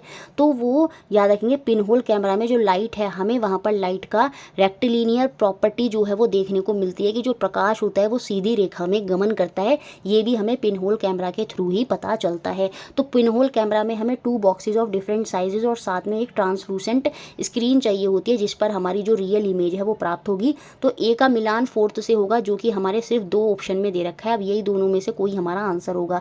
देखिए जो कैलाइडोस्कोप है हमने पीछे देखा था 3 मिरर, जब हम आनत तल पर 3 मिरर रखते हैं उस केस में वहाँ पर हमें जो कैलाइडोस्कोप में जो रंग बिरंगे कलर होते हैं वो देखने को मिलते हैं। तो 3 रेक्टेंगुलर मिरर स्ट्राइप हम इसमें लेंगे। तो बी का मिलान 2nd से होगा जो कि मेरे को बी का मिलान 3rd से होगा जो कि मेरे को 2nd ऑप्शन में देखने को मिलता है। तो 2nd ऑप्शन ही मेरा यहाँ पर सही हो जाएगा। देखिए जो पेरिस्कोप है अभी मैं इसको आगे भी क्वेश्चन आएगा पेरिस्कोप को मैं वहाँ भी समझा दूंगी आपको। देखिए जो पेरिस्कोप है ये भी याद रखेंगे, ये जो कैलाइडोस्कोप है ये पेरिस्कोप है, ये दोनों ही किस पर वर्क करते हैं, ये रिफ्लेक्शन ऑफ लाइट पर। जो रिफ्लेक्शन ऑफ लाइट, प्रकाश का परावर्तन होता है, जब लाइट आती है टकराती है और वापस चली जाती है, तो ये दोनों ही रिफ्लेक्शन ऑफ लाइट पर वर्क करते हैं। ये जो पेरिस्कोप होता है ये पनडुब्बी वगैरह में यूज़ करा जाता है समुद्र के ऊपर का देखने के लिए। बेसिकली होता क्या है, इस तरह से ये डिज़ाइन करा हुआ एक बॉक्स होता है, यहाँ पर भी मिरर लगा दिया जाता है और यहाँ पर भी मिरर लगा दिया जाता है। देखिए जब लाइट आई तो वो टकराई और ऐसे आ गई, है ना, फिर यहाँ पर भी मिरर है तो फिर यहाँ पर लाइट टकराई और फिर वो ऐसे चली जाएगी, मतलब इस तरह से डिजाइनिंग होती है। तो रिफ्लेक्शन ऑफ लाइट के फिनोमिना में अब देखिए यहाँ पर थी, यहाँ का ऑब्जेक्ट अब जाकर मुझे यहाँ भी दिख जाएगा। तो इस तरह से पेरिस्कोप वर्क करता है। रिफ्लेक्शन ऑफ लाइट के फिनोमिना पर दोनों के दोनों जो हैं ये वर्क करते हैं। पेरिस्कोप के लिए मेरे को यहाँ पर क्या चाहिए होगा, पेरिस्कोप के लिए यहाँ पर मेरे को 2 प्लेन मिरर देखिए, क्योंकि और एक हार्ड कार्डबोर्ड जो है यहाँ पर चाहिए होगा। इस तरह का कार्डबोर्ड मैं यहाँ पर बनाऊंगी जो आपका पेरिस्कोप के लिए है, और यहाँ पर एक मिरर लगा दूंगी और एक मिरर मैं यहाँ पर लगा दूंगी। तो मुझे 2 प्लेन मिरर चाहिए और एक हार्ड कार्डबोर्ड चाहिए होगा किसको बनाने के लिए, पेरिस्कोप को बनाने के लिए। तो सी का मिलान 2nd से होगा। और न्यूटन की डिस्क क्योंकि सर्कुलर ही होती है तो डी का मिलान 1st से होना था। इससे भी आप अपना तुक्का लगाकर अपने आंसर पर आ जाते अगर आपको नहीं भी पता था। तो circular cardboard top with painted 7 colour and a nail, तो वो न्यूटन की डिस्क हो जाएगी। तो ऑप्शन नंबर 2nd जो है वो मेरा यहाँ पर आंसर होगा। Same as it is Hindi में भी लिखा है। तो याद रखेंगे बहुरूपदर्शी और परिदर्शी दोनों ही किस पर कार्य करते हैं, प्रकाश के जो परावर्तन होता है, रिफ्लेक्शन होता है, दोनों पर वर्क करते हैं। तो ऑप्शन नंबर 2nd जो है वो मेरा यहाँ पर आंसर है। Next question 24, process of dispersion of light can be seen when light, प्रकाश के प्रकरण की विधि देखी जा सकती है जब प्रकाश, देखिए नोट्स में पूरा दे रखा है dispersion of light, scattering of light, मैंने सब अच्छे से समझा रखा है। डिस्पर्जन ऑफ लाइट क्या होता है, देखिए जब प्रकाश क्या होता है, किसी ट्रांसपेरेंट प्रकाश में कलर होते हैं, तो जो व्हाइट प्रकाश है जब किसी ट्रांसपेरेंट ऑब्जेक्ट से टकराता है तो ये 7 कलर में बिखर जाता है, ये होता है आपका डिस्पर्जन ऑफ लाइट। तो डिस्पर्जन ऑफ लाइट जो है ये हमें किसी ट्रांसपेरेंट ऑब्जेक्ट होना चाहिए। तो passes through a soap bubble, ये भी ट्रांसपेरेंट है तो बिल्कुल इसमें भी डिस्पर्जन हो जाएगा। Fall on a surface of CD, ये भी ट्रांसपेरेंट होती है तो सीडी की सतह पर भी हमें डिस्पर्जन ऑफ लाइट देखने को मिलेगा, 7 कलर बिखरे हुए। Passes through a rain drop, वर्षा की बूंदों से गुजरना, तो वहाँ पर भी हमें डिस्पर्जन ऑफ लाइट जो है वो देखने को मिलेगा। तो ए बी सी तीनों केस में हमें डिस्पर्जन ऑफ लाइट, प्रकाश का प्रकीर्ण जो है वो देखने को मिलेगा। डी केस में हमें नहीं मिलेगा। Get focus on the surface of shining marble, देखिए मार्बल पर क्या होता है, रिफ्लेक्शन देखने को मिलता है ना कि डिस्पर्जन। तो डी यहाँ से बाहर होगा, ए बी सी मेरा यहाँ पर सही होगा। नेक्स्ट क्वेश्चन देखते हैं जो 6 जनवरी 2022 में बना। यहाँ पर हमें मानव नेत्र दे रखा है और उसके कुछ जो कार्य हैं वो यहाँ पर दिए हैं और उनसे हमें उनका मिलान करना है। देखिए जो कॉर्निया होता है, अब ध्यान से समझ लीजिएगा, ये हमारी आंख होती है, जो इसकी सबसे ऊपरी लेयर होती है वो होती है आपकी कॉर्निया। तो जब हम किसी को आंख दान कर रहे होते हैं तो उस समय जो है कॉर्निया ही जो है वो डोनेट करा जाता है। तो कॉर्निया क्या करता है, इसके थ्रू ही जो लाइट है वो प्रकाश जो है वो एंटर करता है। अगर ये खराब तो प्रकाश एंटर ही नहीं कर पाएगा।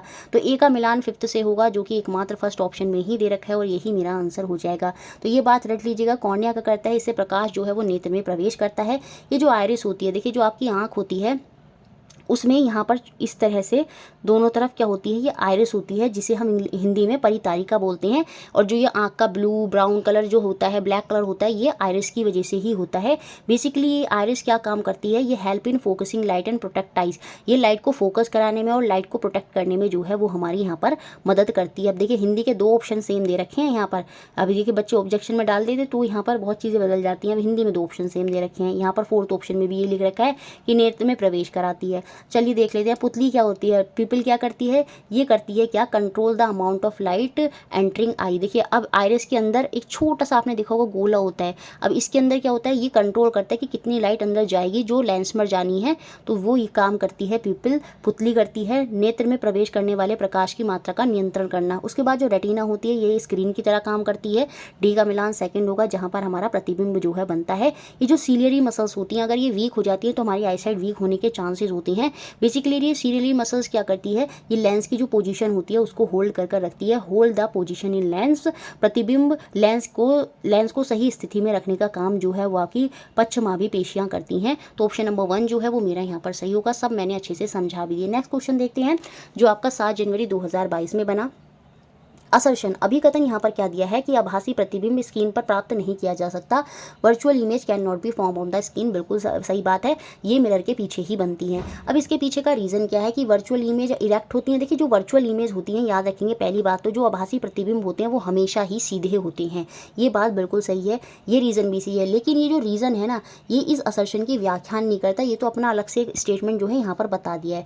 इसकी व्याख्यान जो है वो R1 कर रहा है। कारण R1 कर रहा है कि जो वर्चुअल इमेज बनती है वो क्या बनती हैं, formed at a point where the light ray appear to be diverge from. आभासी प्रतिबिंब उन बिंदुओं पर बनते हैं जहां से प्रकाश की किरणें अपसरित होती प्रतीत होती हैं, इसी वजह से हम उन्हें स्क्रीन पर प्राप्त नहीं कर सकते। तो यहाँ पर R1 और R2 दोनों ही रीजन सही हैं, लेकिन जो R1 है वो सही व्याख्यान कर रहा है असर्शन की, अभिकथन की। तो ऑप्शन नंबर 1 जो है वो मेरा यहाँ पर आंसर होगा। नेक्स्ट क्वेश्चन देखते हैं। अब देखिए पिन होल कैमरा के बारे में फिर से क्वेश्चन आया। The image formed in the pin hole camera is real. आपको पता है जो पिन होल सूची छिद्र कैमरा होता है उसमें जो प्रतिबिंब बनता है वो वास्तविक बनता है। जो ट्रांसलूसेंट आपका स्क्रीन वहाँ पर लीजिए उसी पर जाकर ये इमेज जो है प्रतिबिंब जो है वो बनता है, वो छोटा बनता है और जैसा ऑब्जेक्ट होता है अगर वो कलर है तो इमेज भी कलर वहाँ पर बनती है। Which of the following property of light provide the वेट एक्सप्लेनेशन ऑफ दिस फिनोमिना। यहाँ पर हमें पता चलता है कि जो लाइट है वो सीधी रेखा में ही गति करती है, क्योंकि इसमें लेंस वगैरह होता नहीं है, खोल के माध्यम से लाइट को पास कराया जाता है। और वो जब कोई हम वहाँ पर पाइप वगैरह लेंगे अगर वो मुड़ा हुआ होगा तो लाइट वहाँ पर नहीं जा पाएगी। तो लाइट का वहाँ पर हमें ये जो हम जब हम पिनहोल वाला एक्सपेरिमेंट कर रहे होते हैं तो वहाँ पर हम ये फिनोमिना भी देखते हैं कि जो लाइट है वो सीधी रेखा में गमन करती है। रेक्टिलिनियर प्रॉपर्टी ऑफ लाइट की जो है वो हमें वहाँ देखने को मिलती है। तो ऑप्शन नंबर 1 जो है वो यहाँ पर सही होगा, ये बात आप अच्छे से याद रखेंगे। नेक्स्ट क्वेश्चन देखते हैं जो 10 जनवरी 2023 में बना। शैडो, ये जो आपकी छाया निर्माण होती है इसके बारे में क्या सही नहीं है। छाया कैसा भी ऑब्जेक्ट हो हमेशा वो ब्लैक ही होती है, ये बात तो सही हो गई। Shadow can be formed on a opaque object only. देखिए शैडो जो होती है, ओपेक ऑब्जेक्ट वो होता है, अपारदर्शी वस्तु वो होती है जिसके आर पार नहीं देखा जाता।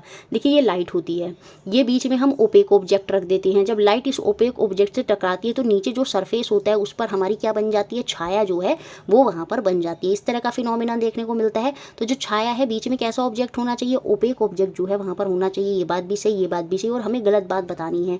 Length of the shadow is always same as the length of object, यही बात गलत है। छाया की जो लंबाई होती है वो सदा बिंब की लंबाई के समान होती है। आपने देखा होगा जब आप एग्जैक्ट सूरज आपके सिर पर होता है तो आपको अपनी छाया जो बिल्कुल जस्ट आपके नीचे दिखाई देती है, बहुत छोटी दिखती है।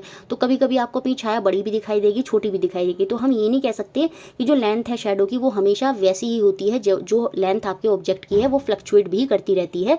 तो ये बात ही यहाँ पर गलत है। और यही पूछा था कि कौन सा स्टेटमेंट यहाँ पर गलत है, तो थर्ड स्टेटमेंट जो है वो हमारा यहाँ पर गलत होगा। बाकी फोर्थ स्टेटमेंट देख लेते हैं।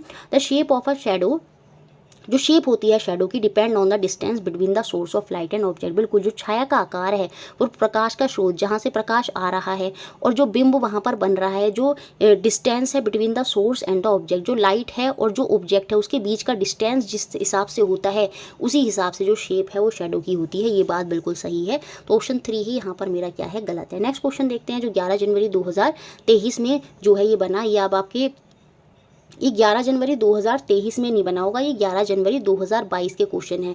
यहाँ पर इनको रिकरेक्ट कर लीजिएगा कि ये देखिए 7 जनवरी 2022 है, इसके बाद ये देखिए 10 जनवरी, ये 2023 नहीं है, यहाँ पर ये क्या है, ये 2022 है। सेम ऐसे ही यहाँ पर ये जो अब अगला क्वेश्चन हम देखेंगे, ये क्वेश्चन देख लिया था ना हमने, हाँ ये क्वेश्चन देख लिया था। नेक्स्ट क्वेश्चन जो 29 देखेंगे ये भी 11 जनवरी 2023 नहीं, ये 11 जनवरी 2022 का क्वेश्चन है। The factor on which the shadow formation of the object is not depend. फिर से वही क्वेश्चन, वह कारक जिस पर वस्तु के प्रतिबिंब के निर्माण निर्भर नहीं करता, ये हमको बताना है। तो देखिए शेप ऑफ एन ऑब्जेक्ट, देखिए जो शेडो बनती है वो शेप ऑफ द ऑब्जेक्ट पर भी डिपेंड करती है। Distance of the object from source of light, ये कितनी डिस्टेंस, जो कितनी दूरी पर जो ऑब्जेक्ट रखा है जहाँ से मेरी लाइट आ रही है उस पर भी जो छाया है वो निर्भर करती है। पोजीशन पर भी निर्भर करती है कि सोर्स ऑफ लाइट से मेरी ऑब्जेक्ट की पोजीशन क्या है, उसी के हिसाब से जो छाया है वो बनती है। तो इन तीनों चीज़ों पर जो है फैक्टर हैं जिन पर जो शेडो जो बनती है वो निर्भर करती है। लेकिन वस्तु का रंग, वस्तु के रंग पर छाया निर्भर नहीं करती। वस्तु का रंग कैसा भी हो, छाया हमेशा काली ही होती है। तो ऑप्शन नंबर 4 जो है ये वो फैक्टर होगा जिस पर छाया जो शेडो है वो डिपेंड नहीं करती। नेक्स्ट क्वेश्चन देखते हैं। देखिए यहाँ पर फिर से 2023 लिख दिया, ये सब के सब 2022 में पूछे गए क्वेश्चन है, क्योंकि लेटेस्ट वाले में वो हम अभी आगे देखेंगे। ठीक है, तो इसको रिकरेक्ट कर लेंगे। 12 जनवरी 2022 का क्वेश्चन है, which of the following group always form a virtual image. देखिए जो वर्चुअल इमेज आभासी प्रतिबिंब है वो हमें प्लेन मिरर में देखने को मिलता है, वो हमें कॉन्वेक्स मिरर में देखने को मिलता है, और सेम उसी की तरह काम कौन करता है, कॉनकेव लेंस करता है। तो हमें ऑप्शन नंबर 2 जो है यहाँ पर आंसर दिख रहा है साफ साफ। अब हम ये क्वेश्चन जल्दी जल्दी करेंगे, पीछे हमने सब अच्छे से समझ लिया। तो यहाँ पर बात किसकी हो रही है, कॉन्वेक्स मिरर की। सेम वही काम करता है कॉनकेव लेंस और प्लेन मिरर, तीनों के तीनों केस में ही इमेज जो होती है वो वर्चुअल होती है, आभासी होती है। प्लेन मिरर के केस में जो इमेज होती है वो सेम साइज की बनती है। इन तीनों ही केस में इमेज हमेशा इरेक्ट होगी, लेकिन इन दो के केस में जो इमेज होती है वो सेम साइज की ना होकर कैसी हो जाती है, डिमिनिश्ड हो जाती है, वो छोटी हो जाती है। नेक्स्ट क्वेश्चन देखते हैं 31। ये फिर से इस तरह प्लेन मिरर में जो खड़े होते हैं उसके आधार पर न्यूमेरिक आया 17 जनवरी 2022, 23 नहीं 22 का क्वेश्चन है ये। Suppose you are standing in front of a plane mirror fixed on a wall of a gallery, है ना, आप किसी गैलरी की दीवार पर लगे समतल दर्पण के सामने खड़े हैं। ठीक है, you are at a distance of 3 metre and your friend is at a distance of 4 metre from a mirror. ये सपोज मिरर है, तो मैं यहाँ पर 3 मीटर की दूरी पर खड़ी हूँ और मेरा जो दोस्त है वो यहाँ पर, मेरा जो फ्रेंड है वो 4 मीटर की दूरी पर जो है मिरर से खड़ा है। What is the distance between you and the, आपके, मेरे और मेरे दोस्त की जो इमेज बनी, प्रतिबिंब बना, उसके बीच की दूरी पूछ रहा है। अब देखिए मेरा दोस्त यहाँ 4 मीटर पर खड़ा है, तो आपको पता है जो प्रतिबिंब बनता है, जो छाया नहीं, जो इमेज बनती है, जो प्रतिबिंब बनता है वो उतनी ही दूरी पर बनता है जितनी दूरी पर ऑब्जेक्ट होता है। तो पीछे भी ये कितनी दूरी पर बनेगा, इमेज जो बनेगी वो यहाँ पीछे भी 4 मीटर की दूरी पर ही बनेगी। अब ये डिस्टेंस कहाँ से कहाँ तक का पूछ रहा है, यहाँ जहाँ मैं खड़ी हूँ और जो मेरे दोस्त की छाया बनी है यहाँ, इन दोनों का डिस्टेंस पूछ रहा है। तो ये तो 4 मीटर होगा और ये 3 मीटर। तो मेरा और मेरे दोस्त की जो छाया, बार बार दिमाग में आ रहा है, तो छाया नहीं प्रतिबिंब, छाया अलग है, प्रतिबिंब अलग है, इमेज अलग है। तो जो मैं और मेरे दोस्त की जो इमेज है उसके बीच का डिस्टेंस कितना है, वो 7 मीटर होगा। तो ऑप्शन नंबर 2 जो है वो मेरा यहाँ पर सही हो जाएगा। नेक्स्ट क्वेश्चन जो आपका देखिए यहाँ पर से लिख दिया 21 जनवरी 2022 में ये क्वेश्चन बना, तो वो सारे क्वेश्चन 2022 के हैं। Shyama is standing 1 metre away from a plane mirror. ये प्लेन मिरर है, श्यामा जो है यहाँ पर 1 मीटर की दूरी पर खड़ी हुई है। एंड ऑब्जर्विंग हर इमेज, वो अपने समतल दर्पण के सामने 1 मीटर की दूरी पर खड़ी होकर अपने प्रतिबिंब का परीक्षण कर रही है। वह 2 कदम पीछे हटती है ना, 1 कदम 2 कदम पीछे हट जाती है।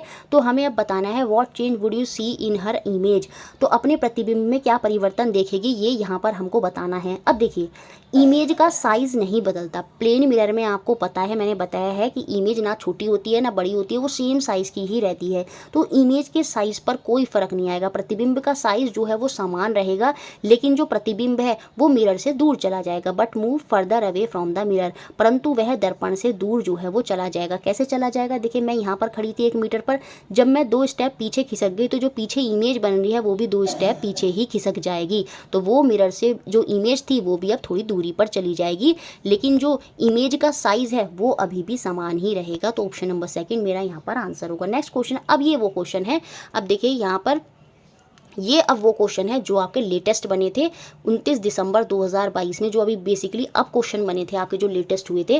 पहला क्वेश्चन यहाँ पर क्या बना, देखिए क्वेश्चन बहुत ईजी है लेकिन पूछने का तरीका देखिए।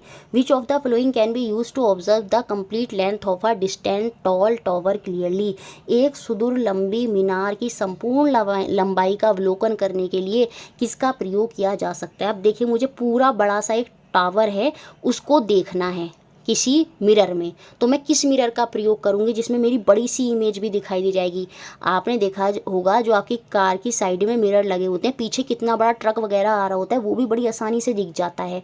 तो वहाँ पर हम कौन सा मिरर यूज़ करते हैं, कॉन्वेक्स मिरर यूज़ करते हैं। क्यों? क्योंकि इमेज उसमें एक तो सीधी ही बनती है, जो हमें देखना है तो इमेज उल्टी नहीं दिखाई देगी, सीधी ही दिखाई देगी। लेकिन इमेज जो होती है वो कैसी बन जाती है, वो छोटी बन जाती है और मिरर के पीछे ही होती है, तो वो आसानी से मिरर में भी दिख जाती है। तो सेम ऐसे ही यहाँ पर बड़ी सी टॉल सी बिल्डिंग को देखने के लिए मैं प्रयोग करूँगी किसका, कॉन्वेक्स मिरर का, उत्तल दर्पण का। क्योंकि वो क्या करेगा, वो मिरर में उसको छोटा करके जो है वो दिखा देगा, सीधा करके। तो ऑप्शन नंबर 1 जो है उसी का मैं यहाँ पर प्रयोग करूँगी जब मुझे एक लंबी सी टॉल जो टॉवर है उसको क्लियरली देखना है। नेक्स्ट क्वेश्चन 34, ये भी कुछ न्यूमेरिक वाला जो मिरर वाला क्वेश्चन है उसी पर आधारित। तो देखिए 29 दिसंबर में 2 क्वेश्चन बन गए, एक तो वो क्वेश्चन बना अभी जो देखा और एक ये क्वेश्चन बना। अब क्या है, रमन और Shiksha are standing in front of a plane mirror. ये रमन है भैया जो कि 8 मीटर की दूरी पर खड़ा है, ये शिक्षा है जो कि क्या है भाई 11 मीटर की दूरी पर खड़ी है। Now Raman moves from his position such that the distance between him and his image is 10 metre. अब यहाँ पर ये कह रहा है कि रमन अपनी जगह से इस तरह चलता है कि अब उसका और उसके प्रतिबिंब के बीच की दूरी जो है वो 10 मीटर है। मतलब वो यहाँ आ गया होगा कहीं, ये 5 मीटर पर आ गया होगा और पीछे भी जो इमेज होगी वो 5 मीटर पर ही बनी होगी। तभी तो जो अब जहाँ वो खड़ा है और जहाँ उसकी इमेज बन रही है अब उनकी दूरी 10 मीटर है, वो तभी हो सकती है जब वो 5 मीटर की दूरी पर होगा प्लेन मिरर से। तो पीछे जो प्रतिबिंब बनेगा वो भी 5 मीटर की दूरी पर बनेगा और इन दोनों की दूरी तभी 10 मीटर हो सकती है। तो वो यहाँ पर खिसक कर कहाँ आ गया, 8 मीटर की जगह 5 मीटर पर आ गया। नेक्स्ट कंडीशन में क्या दिया, शिक्षा जो है वो 6 मीटर मिरर की तरफ चलती है। ये 11 मीटर की दूरी पर थी, 6 मीटर आगे बढ़ गई, तो ये भी कहाँ आ गई, ये भी यहाँ पर 5 मीटर की दूरी पर ही आ गई मिरर की। ठीक है, तो अब क्वेश्चन में पूछ रहा है what is the distance of Raman, ये जो रमन यहाँ पर है और ये जो शिक्षा है, इन दोनों का डिस्टेंस कितना है from the mirror in their new position. तो ये जो मिरर है, ये जो दर्पण है, इनसे इनकी दूरी अब कितनी है, दोनों ही 5 मीटर की दूरी पर है। तो ऑप्शन नंबर 4 मेरा यहाँ पर सही होगा। Both Raman and Shiksha are 5 metre from the mirror. Raman और शिक्षा दोनों के दोनों दर्पण से 5 मीटर की दूरी पर हैं। नेक्स्ट क्वेश्चन 35, 29 दिसंबर। देखिए 29 दिसंबर में एक और क्वेश्चन बना, 3 क्वेश्चन बने। ठीक है, 3 क्वेश्चन बने एक ही टॉपिक से। A fisherman goes to a water body near by to spear a fish, which of the following should he consider. एक मछुआरा समीप में एक जलाशय में मछली भेजने जाता है, निम्न में से उसे किस पर विचार करना चाहिए। ये रिफ्रैक्शन ऑफ लाइट के कॉन्सेप्ट पर आ गया। किस पर आ गया, रिफ्रैक्शन ऑफ लाइट, प्रकाश के अपवर्तन पर यह क्वेश्चन आया है। अब देखिए होता क्या है, मैं पूरा पहले फिनोमिना समझाती हूँ, फिर मैं आपको बताती हूँ कि उसको फिश को पकड़ने के लिए कहाँ भेजना चाहिए। देखिए होता क्या है, सपोज ये यहाँ पर फिश है, ठीक है, लाइट आती है जब एक मीडियम से दूसरे मीडियम में जाती है। सपोज ऊपर बाहर एयर है, नीचे वाटर है, ऐसे ही तो हो रहा होगा। एयर हल्का मीडियम है तो ये रेयरर होगा, पानी भारी है तो ये डेंसर मीडियम होगा। जब ये नॉर्मल होती है, जब लाइट रेयर से डेंसर में जाती है तो वो नॉर्मल की तरफ बैंड कर जाती है। लेकिन अब यहाँ पर क्या हो रहा है, मछुआरा मछली को देख रहा है, तो मतलब वो नीचे से ऊपर की तरफ देख रहा है, मछली को देखने की कोशिश कर रहा है ऊपर की तरफ, तो इमेज ऊपर जाएगी। तो इस केस में जब लाइट यहाँ से, देखिए ये मछली को देखने की कोशिश कर रहा है, लेकिन असल में हो क्या, जब लाइट नीचे से ऊपर जा रही है, अब यहाँ पर नीचे से ऊपर जाएगी, तो जब भारी से हल्के में जाती है लाइट तो वो नॉर्मल से दूर चली जाती है, वो यहाँ चली जाएगी असल में। और जब वो यहाँ चली जाएगी, ये उसकी आँख है, तो जो मछली यहाँ पर थी अब वो यहाँ देख रहा है, तो ये ऐसे, तो ये इसको यहाँ दिखाई देगी, लेकिन असल में मछली है कहाँ, वो थोड़ी नीचे होती है। वो थोड़ी ऊँची उसको क्यों दिखाई दे रही है, क्योंकि लाइट जो है जब भारी से पानी से एयर में गई होगी तो वो नॉर्मल से दूर चली गई, जिसकी वजह से वो इस तरह की शेप यहाँ पर आ रही होगी। और वो जो मछली है वो, उसको फिश जो है वो थोड़ी ऊपर दिखाई दे रही है, लेकिन वो असल में है कहाँ, वो थोड़ी नीचे है। तो फिश जो मछुआरा है उसको कहाँ मारना चाहिए, उसको जो है he should hit below the apparent position of fish, उसे मछली की आभासी स्थिति जो ऊपर बन रही थी उससे थोड़ा नीचे जो है जो बर्छी है उसको मारना चाहिए। तो ऑप्शन नंबर 2 जो है वो मेरा यहाँ पर आंसर होगा। नेक्स्ट क्वेश्चन जो 9 और 10 जनवरी दोनों में बना, identify the correct statement from the flowing, निम्न में से कौन सा सही कथन है ये हमको यहाँ पर बताना है। जो कॉन्वेक्स मिरर होता है उसमें इमेज हमेशा वर्चुअल होती है, बहुत बार हमने देख लिया वास्तविक नहीं होगी। कॉनकेव मिरर में हमेशा जो वर्चुअल इमेज होती है नहीं, जब दूर होते हैं तब उसमें रियल भी होती है, तो ये बात भी यहाँ पर गलत। जो कॉनकेव लेंस होगा, देखिए सेम वही काम जो कॉन्वेक्स मिरर करता है वो कॉनकेव लेंस करता है, तो उसमें भी हमेशा ये नहीं कहेंगे रियल होती है, उसमें तो हमेशा कैसी होती है, आभासी होती है, वर्चुअल होती है। तो वास्तविक नहीं होगी। तीनों गलत हैं। इट मीन सही स्टेटमेंट कौन सा है? ऑप्शन नंबर 4 मेरा सही स्टेटमेंट है। ये जो कॉन्वेक्स लेंस होता है, ये जो उत्तल लेंस होता है, सेम वही काम करता है जो मेरा कॉनकेव मिरर करता है। क्या कौन काम करता है? जो मेरा अवतल दर्पण काम करता है, सेम वही काम मेरा उत्तल लेंस भी करेगा, कॉन्वेक्स लेंस भी करेगा। इसमें इमेज जो होगी वो रियल भी बनती है, और जब हम फोकस और पोल के बीच में होते हैं तो इमेज हमारी वर्चुअल आभासी भी बनती है। तो 4th पॉइंट यहाँ पर मेरा सही है। अब देखिए 10 जनवरी में जो क्वेश्चन बना वहाँ पर ये कॉन्वेक्स लेंस की जगह पता है क्या लिख दिया था?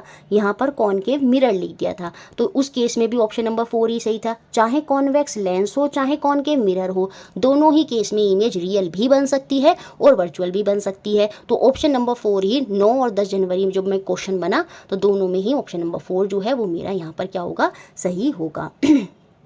नेक्स्ट क्वेश्चन देखते हैं आपका क्वेश्चन नंबर 37 जो मेरा 11 जनवरी 2023 में बना। Which of the following always form virtual image? पीछे से रिपीट करके बना हुआ क्वेश्चन है। तो प्लेन मिरर होता है, कॉन्वेक्स मिरर होता है और सेम वैसे ही काम करता है कॉनकेव लेंस। इन तीनों के केस में ही इमेज वर्चुअल होती है, आभासी होती है। तो ऑप्शन नंबर 2 मेरा यहाँ पर सही है। नेक्स्ट क्वेश्चन देखते हैं 38 जो 12 जनवरी 2023 में बना। ये क्वेश्चन बहुत बार बन गए हैं डिस्टेंस वाले। अब मुझे लगता है ये अच्छे से क्लियर होगा। वीडियो को पॉज करके खुद से सॉल्व करने की कोशिश करें इस क्वेश्चन को। Distance between a person standing in front of a plane mirror and her image is 13 metre. यहाँ ये इंसान खड़ा है और यहाँ पीछे इसकी इमेज बन रही है। अब इन दोनों के बीच का जो डिस्टेंस है वो 13 मीटर का डिस्टेंस है। ये हमें क्वेश्चन में दिया है। She moves 3 metre closer to the mirror. वो 3 मीटर अगर आगे की तरफ यहाँ खिसकी होगी तो यहाँ भी जो इमेज है उसकी 3 मीटर आगे की तरफ बढ़ गई होगी। तो कुल मिलाकर 6 मीटर जो है वो आगे की तरफ बढ़ गया है। अब पूछ रहा है कि जो नया डिस्टेंस होगा उसकी इमेज का और उसका, क्योंकि दोनों आगे बढ़ गए हैं तो यहाँ से भी आगे बढ़ गया होगा। 3-3 मीटर आगे बढ़ गए हैं तो दोनों तरफ से 3-3 मीटर कम हो गया होगा। 13 में से 3-3 मीटर मतलब 6 मीटर एग्जैक्ट अगर मैं माइनस कर दूंगी तो अब उसके और उसकी इमेज जो बननी है उसके बीच की दूरी कितनी है? वो 7 मीटर होगी। तो ऑप्शन नंबर 2 जो है वो मेरा यहाँ पर आंसर होगा। नेक्स्ट क्वेश्चन देखते हैं 39 क्वेश्चन जो 18 जनवरी 2023 में क्वेश्चन बना। बहुत ही बेहतरीन और बहुत ही लेंदी सा क्वेश्चन था, देख के डराने वाला क्वेश्चन था, लेकिन क्वेश्चन इजी है। अब आप आसानी से इसको कर लेंगे। द स्पीड ऑफ लाइट, जो प्रकाश का गति होती है वो बदलती है जब वो एक माध्यम से दूसरे माध्यम में जाता है, और ये डिपेंड करता है किस पर? उसकी डेंसिटी पर। अभी हम पीछे देखते हुए आ रहे थे। The change in the speed of light as it travel from various medium are depicted below. जब प्रकाश की जो है उसकी जो चाल है, जब वो एक माध्यम से दूसरे माध्यम में जा रहा है, वो किस तरह से परावर्तित हो रही है, उसमें कहाँ वो उसकी स्पीड बढ़ रही है, कहाँ घट रही है, वो हमें यहाँ पर दे रखा है। तो इसी के आधार पर हमें जो है अरेंज करना है कि ये जो मीडियम है ABCD, इनकी जो डेंसिटी है उनका डिसेंडिंग ऑर्डर जो है वो हमें लगाना है। मतलब डिसेंडिंग ऑर्डर में कैसे लगाना है कि जिसकी डेंसिटी सबसे ज़्यादा वो सबसे पहले, फिर उससे कम जिसकी डेंसिटी वो आएगा, फिर उससे कम, फिर सबसे कम। तो सबसे कम जिसकी डेंसिटी होगी वो सबसे बाद में आएगा और जिसकी डेंसिटी सबसे ज़्यादा होगी वो सबसे पहले आएगा। अब हमें कैसे पता चलेगा? चलिए अब हम इससे देखते हैं। मीडियम A to B, जब लाइट जो प्रकाश होता है जब वो माध्यम A से B में जाता है तो स्पीड ऑफ लाइट बढ़ जाती है। और मैंने आपको बताया था स्पीड ऑफ लाइट तभी बढ़ेगी जिस माध्यम में वो जा रही है। अगर वो माध्यम हल्का है, वो रेयरर है, वो माध्यम हल्का है, तभी वहाँ पर स्पीड ऑफ लाइट बढ़ेगी। तो अब मुझे यहाँ पर क्लियर हो गया, जब लाइट मेरी A से किस में जा रही है? B में जा रही है, तो स्पीड ऑफ लाइट बढ़ रही है और वो तभी बढ़ेगी जब B मीडियम मेरा कैसा होगा? रेयरर होगा, हल्का होगा। तो यहाँ पर अब मुझे ये तो क्लियर हो गया कि A की डेंसिटी जो है वो B से ज़्यादा है। ये क्लियर हुआ। अब जब लाइट B मीडियम से C में जाती है तो वहाँ पर उसकी स्पीड ऑफ लाइट घट जाती है। इट मीन जब वो C मीडियम में गई उसकी डेंसिटी वहाँ पर ज़्यादा थी, उसका घनत्व ज़्यादा था, तभी तो स्पीड ऑफ लाइट बढ़ने की जगह क्या हुई? इस बार घटी। तो इस बार मैं ये कहूँगी जो डेंसिटी होगी C मीडियम की वो किससे ज़्यादा है? वो B से ज़्यादा है, तभी वहाँ पर जब वो C मीडियम में गई स्पीड ऑफ लाइट घटी। सेम ऐसा ही केस होता है जब लाइट C से D में जाती है तब भी स्पीड ऑफ लाइट जो है वो वहाँ पर घटती है। जो प्रकाश का वेग है, जो चाल है, वो वहाँ पर घट जाती है। तो वो तभी घटेगी जब वो D में गई होगी। तो D जो है वो मेरा ज़्यादा डेंसर होगा, तभी वहाँ पर स्पीड ऑफ लाइट घटी होगी। तो D यहाँ पर फिर से मेरा ज़्यादा है किससे? C से। अब मुझे ये क्लियर हो गया कि D मेरा ज़्यादा है C से और C मेरा ज़्यादा है B से और B से ज़्यादा है A। तो सबसे कम जो मुझे यहाँ पर दिखाई दे रहा है वो दे रहा है कि उसकी डेंसिटी किसकी कम है? B की कम है। तो जो कि एकमात्र ऑप्शन फर्स्ट में ही दे रखी है, यही मेरा आंसर होगा। तो यहाँ पर वैसे भी सिक्वेंस बनाएंगे, देखिए बी से बड़ा है सी और सी से बड़ा यहाँ पे हमें दिख रहा है डी, तो डी सी बी इस तरह का ऑर्डर जो है वो हमें ऑप्शन नंबर 1 में ही दिखाई दे रहा है। इट मीन्स डी से भी बड़ा रहा होगा ए, तो ऑप्शन नंबर 1 जो है वो मेरा यहाँ पर आंसर होगा। सेम ऐसे ही यहाँ पर हिंदी में भी दे रखा है, माध्यम है, प्रकाश की चाल जैसे परिवर्तित हो रही है, पहले केस में वृद्धि हुई, 2 केस में ह्रास हुआ, उसी के आधार पर जो है प्रकाशीय घनत्व के घटते क्रम में हमें उन्हें कराना था कि सबसे ज़्यादा किस में, फिर कम, तो इस तरह से हमें ऑर्डर में लगाना था। तो ऑप्शन नंबर 1 जो है वो मेरा यहाँ पर आंसर होगा। नेक्स्ट क्वेश्चन देखते हैं 40 क्वेश्चन जो हमारा 19 जनवरी 2023 में बना। ये क्वेश्चन तो पता नहीं कितनी बार बन गए और कितनी इजीली अब आप इनको कर पाएंगे। Distance between an object and its image on a plane mirror is 10 metre. एक ऑब्जेक्ट है और उसकी जो इमेज बन रही है, इन दोनों के बीच का डिस्टेंस कितना है, 10 सेंटीमीटर का डिस्टेंस है। An object is moved forward that is towards mirror by 2 centimetre. देखिए अगर सेंटीमीटर में लिखा है तो ऑप्शन भी सेंटीमीटर में ही होंगे, अगर किसी ऑप्शन में मीटर में दे दे, हो सकता है इस तरह से घुमा के क्वेश्चन दे दे, तो ये भी याद रखेंगे। अगर यूनिट सेंटीमीटर है तो आंसर भी सेंटीमीटर होगा, यूनिट मीटर है तो आंसर भी मीटर होगा। तो दोनों के बीच में डिस्टेंस जो 10 मीटर का था, अब वो ऑब्जेक्ट जो है वो 2 मीटर आगे खिसक जाता है, तो सीधी सी बात है यहाँ पर ये डिस्टेंस 5 मीटर का होगा, ये भी 5 मीटर का ही तभी इस वजह से रहा होगा, और तभी ऑब्जेक्ट और जो इमेज है, जो वस्तु है और प्रतिबिंब है, उसके बीच की दूरी 10 मीटर थी। अब इसने ये कहा कि जो ऑब्जेक्ट है, बिंब को दर्पण की ओर 2 सेंटीमीटर अग्रसित किया गया, जो ऑब्जेक्ट है उसे 2 सेंटीमीटर आगे बढ़ाया गया, तो यहाँ वो आगे, इट मीन्स अभी 3 मीटर जो है यहाँ पर रह गया मिरर से। What is the distance between the mirror and the image. Now ये मिरर और जो इमेज बनी होगी वो भी पीछे 3 मीटर की दूरी पर ही बनी होगी, तो ये हमसे पूछ रहा है ये जो मिरर है और ये जो इमेज बन रही है, इनके बीच की दूरी कितनी है, तो इनके बीच की दूरी है 3 मीटर। ये देख लीजिएगा क्वेश्चन में पूछ क्या रहा है, उसी के हिसाब से आंसर देना। तो ऑप्शन नंबर 2 जो है वो मेरा यहाँ पर आंसर हो जाएगा। नेक्स्ट क्वेश्चन देखते हैं, क्वेश्चन नंबर 41 जो आपका 20 जनवरी 2023 में बना। What is the angle of incident of a ray if the refracted ray is at angle of 90 degree to the incident ray. यदि परावर्तित किरण आपतित किरण के सापेक्ष 90 का कोण पर है तो किरण का आपतन कोण कितना होगा, ये हमको बताना है। बेसिकली क्वेश्चन में क्या कह रहा है, ये नॉर्मल है, ये इंसिडेंट रे है और ये आपकी रिफ्लेक्टेड रे है। अब इसने कहा कि जो एंगल ऑफ इंसिडेंट है ये तो हमें बताना है, लेकिन ये जो परावर्तन किरण है, ठीक है, ये ये जो इंसिडेंट रे है, आपतन किरण है इंसिडेंट रे है, और ये जो परावर्तन किरण है रिफ्लेक्टेड रे है, इन दोनों के बीच में 90 डिग्री का एंगल है।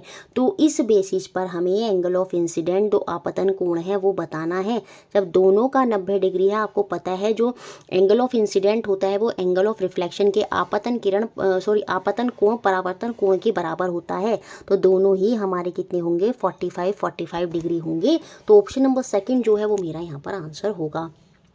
नेक्स्ट क्वेश्चन 42 जो 23 जनवरी 2023 में बना। यहाँ पर कुछ दर्पण दिए हैं, लेंस दिए हैं, कहाँ कहाँ इनका प्रयोग किया जाता है उसी के हिसाब से मैचिंग करनी है। ये जो कॉनकेव मिरर होता है, ये जो अवतल दर्पण होता है, इसको हम टॉर्च लाइट में यूज़ कर सकते हैं क्योंकि हमें बड़ा बड़ा देखना होता है, तो टॉर्च प्रकाश में प्रयुक्त करने के लिए हम कॉनकेव मिरर का जो है वो प्रयोग करते हैं। तो ऑप्शन ए का मिलान आपका 4 से होगा, जो कि एकमात्र 3rd ऑप्शन में ही दे रखा है। ये जो कॉनकेव लेंस होता है, ये जो कॉनकेव लेंस होता है, इसका हम कहाँ यूज़ करते हैं, यूज्ड फॉर नियर साइटेडनेस। ये आपके नोट्स में भी लिखा हुआ है। निकट दृष्टि दोष के केस में हम किसका प्रयोग करते हैं, कॉनकेव लेंस का प्रयोग करते हैं, जिसकी जो फोकल लेंथ होती है वो माइनस में होती है। आपने देखो माइनस नंबर मिलता है, और यही जो निकट दृष्टि दोष होता है इसे ही हम मायोपिया कहते हैं। इस मायोपिया में क्या होता है, हमें पास का तो दिखता है लेकिन दूर का दिखाई नहीं देता, तो वहाँ पर हम किसका प्रयोग करते हैं, मायोपिया या नियर साइटेडनेस में, इसमें हम कॉनकेव लेंस का प्रयोग करते हैं। तो बी का मिलान 3rd से होना था, इससे भी हमें पता चलता कि हमारा 1st या 3rd ऑप्शन ही यहाँ पर आंसर होगा। अब देखिए जो कॉन्वेक्स मिरर होते हैं, पीछे भी मैं बार बार समझा रही थी, जो व्हीकल्स होते हैं उनके जो साइड में मिरर्स होते हैं उनमें ये लगे होते हैं ताकि पीछे का हम क्या कर सकें, आसानी से मिरर में जो है छोटा करके उसको देख सकें। तो कॉन्वेक्स मिरर जो होता है, उत्तल दर्पण का वाहनों के जो पार्श्व दृश्य होते हैं उनमें उसका प्रयोग करा जाता है। सी का 1st हो जाएगा, जो कि 1st में नहीं है, इससे भी आप अपने आंसर पर आ जाते। ऑप्शन नंबर 3 जो है वही मेरा आंसर होगा। ये जो कॉन्वेक्स लेंस होता है इसका उपयोग हम कहाँ कर सकते हैं, क्योंकि जो कॉन्वेक्स लेंस होता है सेम वही काम करता है जो कॉनकेव मिरर होता है, बड़ा बड़ा भी देखने के लिए। तो माइक्रोस्कोप में जब हमें जो ऑर्गेनिज्म है उनको, वो बहुत सूक्ष्म होते हैं, बहुत छोटे होते हैं, उनको बड़ा देखने के लिए, मैग्नीफाइड देखने के लिए, उस केस में हम कॉन्वेक्स लेंस का प्रयोग कर सकते हैं। उसको जब हम एडजस्ट करेंगे तो वहाँ पर जो देखा होगा आपने, हम उसे गोल गोल घुमाते हैं माइक्रोस्कोप को, एक्चुअली में हम उसकी फोकल लेंथ को एडजस्ट करते हैं। जब हम उसे एडजस्ट करते हैं तो वहाँ पर हम जो कॉन्वेक्स लेंस होता है उसको हम माइक्रोस्कोप में यूज़ करते हैं, सूक्ष्मदर्शी में प्रयोग करते हैं बड़ा बड़ा देखने के लिए। तो ऑप्शन नंबर 3 जो है वो मेरा यहाँ पर आंसर होगा। नेक्स्ट क्वेश्चन जो 24 जनवरी 2023 में बना, देखिए क्वेश्चन सिंपल है। क्या क्वेश्चन बना, यहाँ पर हमें जो करेक्ट स्टेटमेंट है वो बतानी है गिवन जो सूचना दी गई है उसके आधार पर। एक ही केस में क्या बोला है कि form a virtual and erect image always, सर्वदा एक आभासी और सीधा प्रतिबिंब बनाता है। तो ये काम तो कौन कर सकता है, जो वर्चुअल और इरेक्ट इमेज बनाता है वो हमेशा या तो आपका प्लेन मिरर बनाता है या आपका क्या बनाता है, कॉन्वेक्स जो मिरर होता है वो वहाँ पर बनाता है। तो कॉन्वेक्स मिरर भी हो सकता है और साथ में आपका कॉनकेव लेंस भी हो सकता है। तो ए कुड बी, सेकंड ऑप्शन में साफ साफ दिख रहा है कि ए कुड बी कॉन्वेक्स मिरर भी हो सकता है या फिर मेरा कॉनकेव लेंस भी हो सकता है।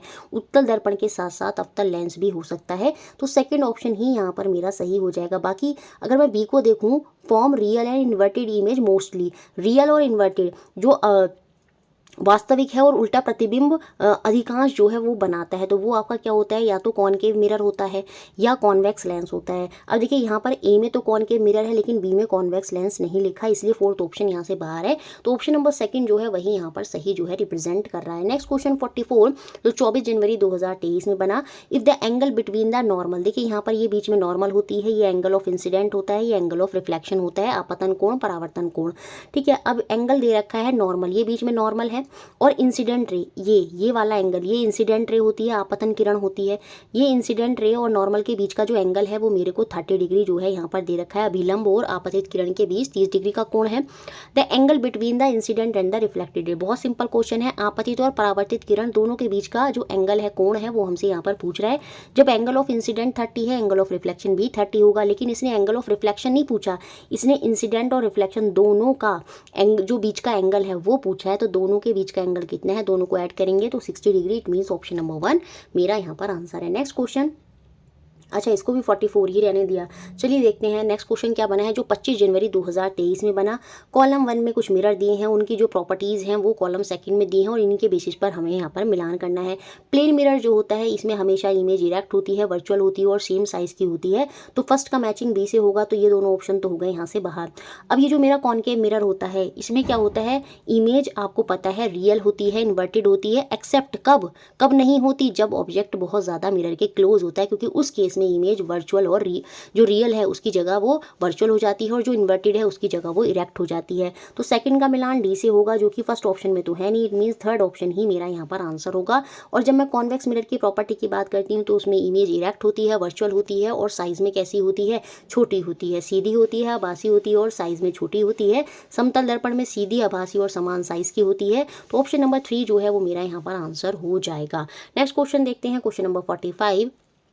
नोट्स में पूरा अच्छे से वहाँ पर मैंने आपको दे रखा है कि कैसे आपके जो कितने नंबर ऑफ इमेज वहाँ पर बनती है, पूरा फॉर्मूला वहाँ पर अच्छे से लिखा हुआ है।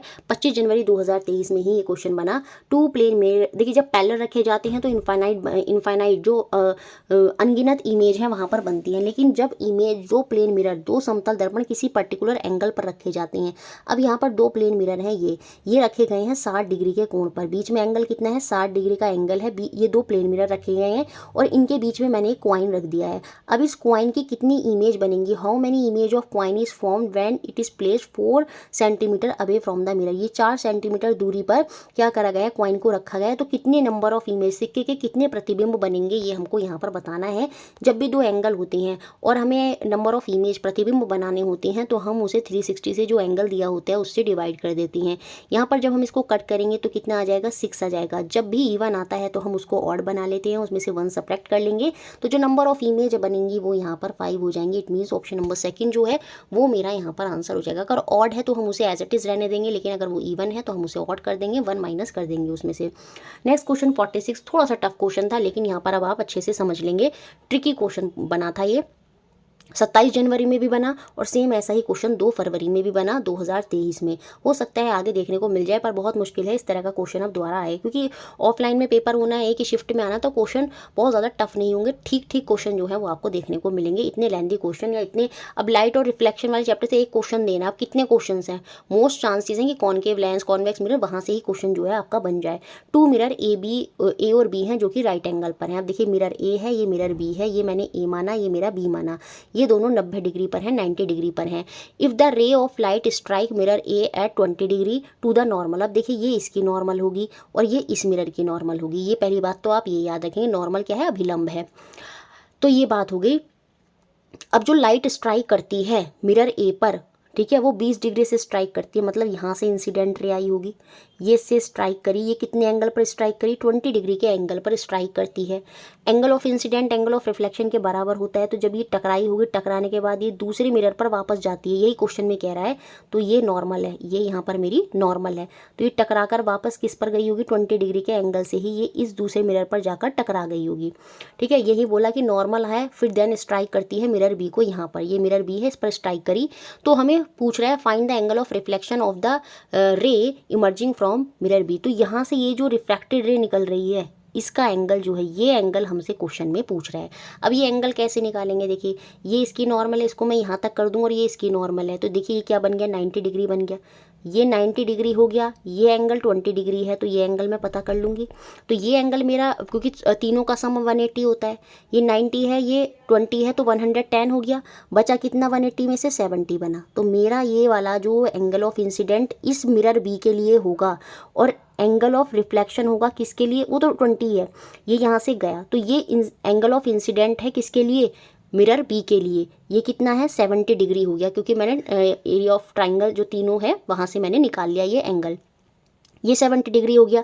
जब एंगल ऑफ इंसिडेंट, ये तो एंगल ऑफ इंसिडेंट हो गया ना 70 डिग्री, किसके लिए, मिरर बी के लिए।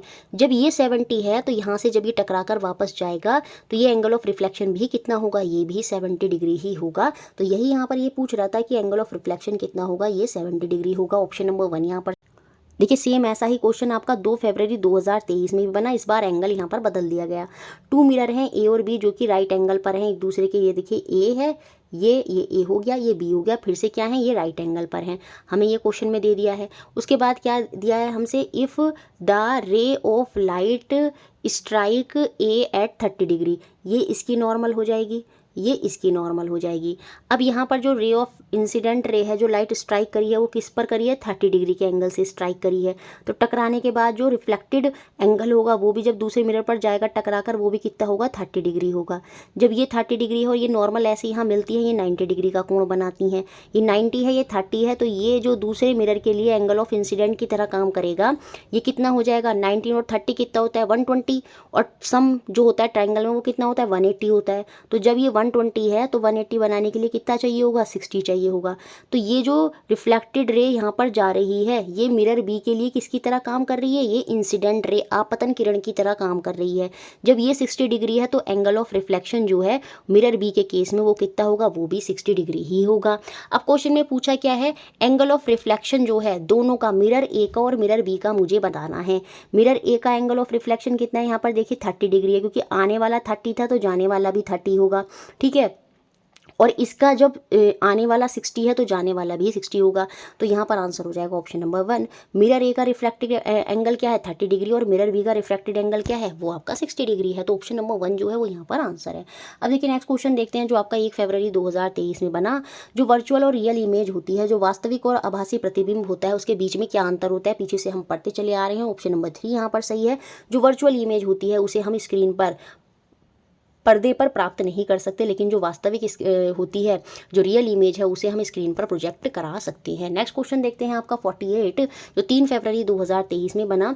What will happen to the size of image formed in a convex lens. ये जो कॉन्वेक्स लेंस होता है, इसमें साइज ऑफ इमेज पर क्या प्रभाव पड़ेगा, if the object is position beyond the centre of curvature and the thickness of lens is reduce. यदि उत्तल लेंस सेम वही काम करता है जो आपका कॉनकेव मिरर करता है। इसमें प्रतिबिंब के अमाप को क्या होगा, यदि बिंब को वक्रता केंद्र के परे रख दिया जाए। देखिए जहाँ पर जो मैग्नीफाइड और वर्चुअल बन रही थी, उस केस में क्या हो रहा था, हम ऑब्जेक्ट को कहाँ रख रहे थे, फोकस और पोल के बीच में रख रहे थे, ये सेंटर ऑफ कर्वेचर है। अब ये कह रहा है कि जो उत्तल लेंस में द्वारा निर्मित प्रतिबिंब के अमाप को क्या होगा यदि बिंब को, जो मेरा ऑब्जेक्ट है, अगर उसको वक्रता केंद्र से परे रख दिया जाए, मतलब सेंटर ऑफ कर्वेचर जो है उससे भी पीछे यहाँ पर ऑब्जेक्ट रखा जाता है, तो उस केस में देखिए जो कॉन्वेक्स लेंस होता है, जब यहाँ पीछे जितना हम दूर जाते हैं, मैंने बताया था कॉनकेव मिरर के केस में सेम वही काम कॉन्वेक्स लेंस भी करेगा, तो क्या होता है जितना हम दूर जाते हैं वो, अब यहाँ पर हम सेंटर ऑफ कर्वेचर से भी दूर हैं, तो इमेज कैसी होती है, रियल होती है, आपकी इन्वर्टेड होती है, और साथ में कैसी होती है, स्मॉल होती है, साइज में डिमिनिश्ड होती है, ये सारी चीज़ें फॉर्म करती हैं। तो अगर ऐसे पूछता तो हम कह देते जो इमेज फॉर्म होगी वो कैसी होगी, रियल होगी, इन्वर्टेड होगी और स्मॉल होगी, तो साइज जो है इमेज का वो डिक्रीज होगा। हम ये कहते अगर यहाँ पर ये नहीं लिखा होता कि thickness of lens is reduce, basically यहाँ पर ये पूछ रहा है कि अगर मैं किसी लेंस की थिकनेस को घटाती हूँ, थिकनेस घटाने से क्या होता है, याद रखेंगे उसकी मोटाई घटाने से क्या होता है, उसकी जो फोकल लेंथ है वो बढ़ जाती है। जब फोकल दूरी, जो फोकस लेंथ है, अगर वो बढ़ जाती है, पहले अगर इमेज यहाँ बन रही थी या फोकस ही यहाँ चला गया तो इमेज भी और दूर हो गई, तो इमेज जो है, जो साइज़ है जितना पास हो, जैसे यहाँ दूर है तो यहाँ पास में जो है वो इमेज में छोटी साइज़ बनेगी, लेकिन जैसे अभी फोकल दूरी दूर चली जाएगी तो साइज़ जो है इमेज का वहाँ पर बढ़ जाता है। बेसिकली आप याद रखेंगे अगर थिकनेस घटाते हैं तो फोकस दूरी बढ़ जाती है, जिसकी वजह से साइज़ ऑफ इमेज क्या हो जाएगा, वहाँ पर इंक्रीज़ हो जाएगा। बहुत ही ये टफ क्वेश्चन था, बेसिकली हाई लेवल क्वेश्चन यहाँ पर पूछा गया। कुछ शिफ्टों में, 2-3 शिफ्टों में ऐसे क्वेश्चन देखे गए हैं जो बहुत ही हाई लेवल हैं, बाकी तो सभी शिफ्टों में क्वेश्चन अच्छे आए हैं, आपने देखा ही, आपके सामने ही करा रहे हैं। तो यहाँ पर ऑप्शन नंबर 3 जो है वो मेरा यहाँ पर आंसर होगा। नेक्स्ट क्वेश्चन देखते हैं 49, जो कि 4 फरवरी 2023 में बना। क्वेश्चन इजी है लेकिन क्वेश्चन ट्रिकी है। Lights from a laser torch is made to fall one by one on a prism and a glass slab. जो लेजर टॉर्च से प्रकाश को एक एक करके निम्नलिखित पर डाला जाता है। डिस्पर्जन ऑफ लाइट, प्रकरण कब होता है, जब व्हाइट लाइट क्या होता है किसी ट्रांसपेरेंट ऑब्जेक्ट से टकराती है तो वो 7 कलर में स्पेक्ट्रम शो करती है, वो है डिस्पर्जन। ठीक है, अब देखिए क्योंकि यहाँ पर लेज़र टॉर्च है, लेज़र टॉर्च कैसी लाइट टकराती है डिस्पर्जन के लिए, प्रकरण के लिए वाइट लाइट, लेकिन लेज़र जो टॉर्च होती है उसमें सिंगल कलर लाइट होती है। जब वो सिंगल कलर लाइट है तो उसमें डिस्पर्जन होगा ही नहीं, डिस्पर्जन नहीं होगा तो ये दोनों ऑप्शन हो गए यहाँ से बाहर। तो डिस्पर्जन तो होना ही नहीं है, क्योंकि डिस्पर्जन होने के लिए, इस ऑप्शन में भी एक डिस्पर्जन दे रखा है, प्रकरण होने के लिए वाइट लाइट होना ज़रूरी है। अब ये जो लेज़र टॉर्च है ये सिंगल कलर की लाइट होती है, तो ये 7 कलर यहाँ पर नहीं प्रोड्यूस करेगी, तो डिस्पर्जन तो इस केस में होना ही नहीं है, तो ऑप्शन नंबर 4 ही यहाँ पर सही होगा। दोनों केस में हमें रिफ्रैक्शन, जो प्रकाश का अपवर्तन है वो देखने को मिलेगा। प्रिज्म के केस में भी इस तरह से, प्रिज्म का डायग्राम मैंने आपको नोट्स में दे भी रखा है। जब लाइट आती है ऐसे, जब वो एयर से किस में जा रही है, ग्लास में जा रही है, ग्लास डेंसर है तो वो नॉर्मल की तरफ मुड़ जाएगी, फिर यहाँ से जा रही है, फिर वो नॉर्मल से दूर चली जाएगी। इस तरह से यहाँ पर हमने रिफ्रैक्शन जो है वो काम कर लिया। अब याद रखेंगे जो प्रिज्म होता है, जब वाइट लाइट आती है, वाइट लाइट अगर प्रिज्म से टकराती है तो वहाँ पर हमें डिस्पर्जन देखने को मिल सकता है। लेकिन याद रखेंगे जो ग्लास स्लैब होता है ये पैरेलल होते हैं, इसमें दोनों साइडें, यहाँ पर भी डिस्पर्जन देखने को नहीं मिलता। याद रखेंगे ग्लास प्रिज्म जो होता है उसमें डिस्पर्जन, उसमें प्रकरण देखने को मिलता है, लेकिन जो ग्लास स्लैब होता है, ग्लास की जो स्लैब होती है वो एक दूसरे के पैरेलल होती है, जिसमें क्या होता है डेविएशन की वजह से डिस्पर्जन होता है। ये बहुत डिटेल में हो गया, फिलहाल आप इन चीज़ों को छोड़िए, बस ये याद रखिए डिस्पर्जन होने के लिए वाइट लाइट ट्रांसपेरेंट ऑब्जेक्ट से टकराती है, जहाँ पर डेविएशन होता है एंगल में कलर के, और जो वायलेट कलर है उसमें सबसे ज़्यादा डेविएशन होता है और रेड कलर में सबसे कम डेविएशन होता है, और उसी सी वजह से हमें ये जो डिस्पर्जन है वो देखने को मिलता है। लेकिन पैरेलल जब होंगे ग्लास स्लैब तो वहाँ पर ये डिस्पर्जन नहीं हो पाता। फिलहाल तो आप इतना ही याद रख लीजिए। तो यहाँ पर अगर ग्लास स्लैब की जगह ग्लास प्रिज्म होता और लेज़र टॉर्च की जगह यहाँ पर वाइट लाइट होती तो यहाँ पर डिस्पर्जन जो है वो देखने को मिल जाता। तो अगर जैसे अगर यहाँ पर अभी क्वेश्चन में ले लूँ, light from a laser torch ना होकर ये सिंपल बोल देता white light fall one by one on a prism and a glass slab, तो देखिए प्रिज्म के केस में यहाँ डिस्पर्जन हो जाता, लेकिन याद रखेंगे ग्लास स्लैब में डिस्पर्जन नहीं होता। बेसिकली मैं ये बताना चाह रही हूँ, इस चीज़ को आप याद रख लीजिएगा। तो यहाँ पर फिलहाल जो आंसर है, क्योंकि लेज़र टॉर्च थी वो तो सिंगल कलर की लाइट है, वाइट लाइट नहीं है, तो दोनों के केस में ही रिफ्रैक्शन होगा, अपवर्तन होगा। ऑप्शन नंबर 4 जो है वो यहाँ पर हमें देखने को मिलेगा। नेक्स्ट क्वेश्चन देखते हैं जो 6 फरवरी 2023 में क्वेश्चन बना, ये भी बहुत हाई लेवल क्वेश्चन है।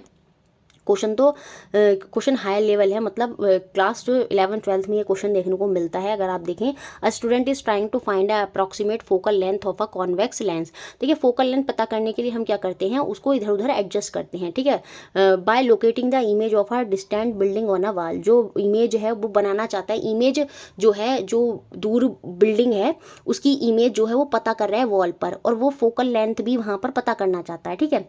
He is getting a blood image on the wall. उस पर वॉल पे जो उसको इमेज मिल रही है वो भी कैसी मिल रही है, ब्लर इमेज जो वहाँ पर मिल रही है।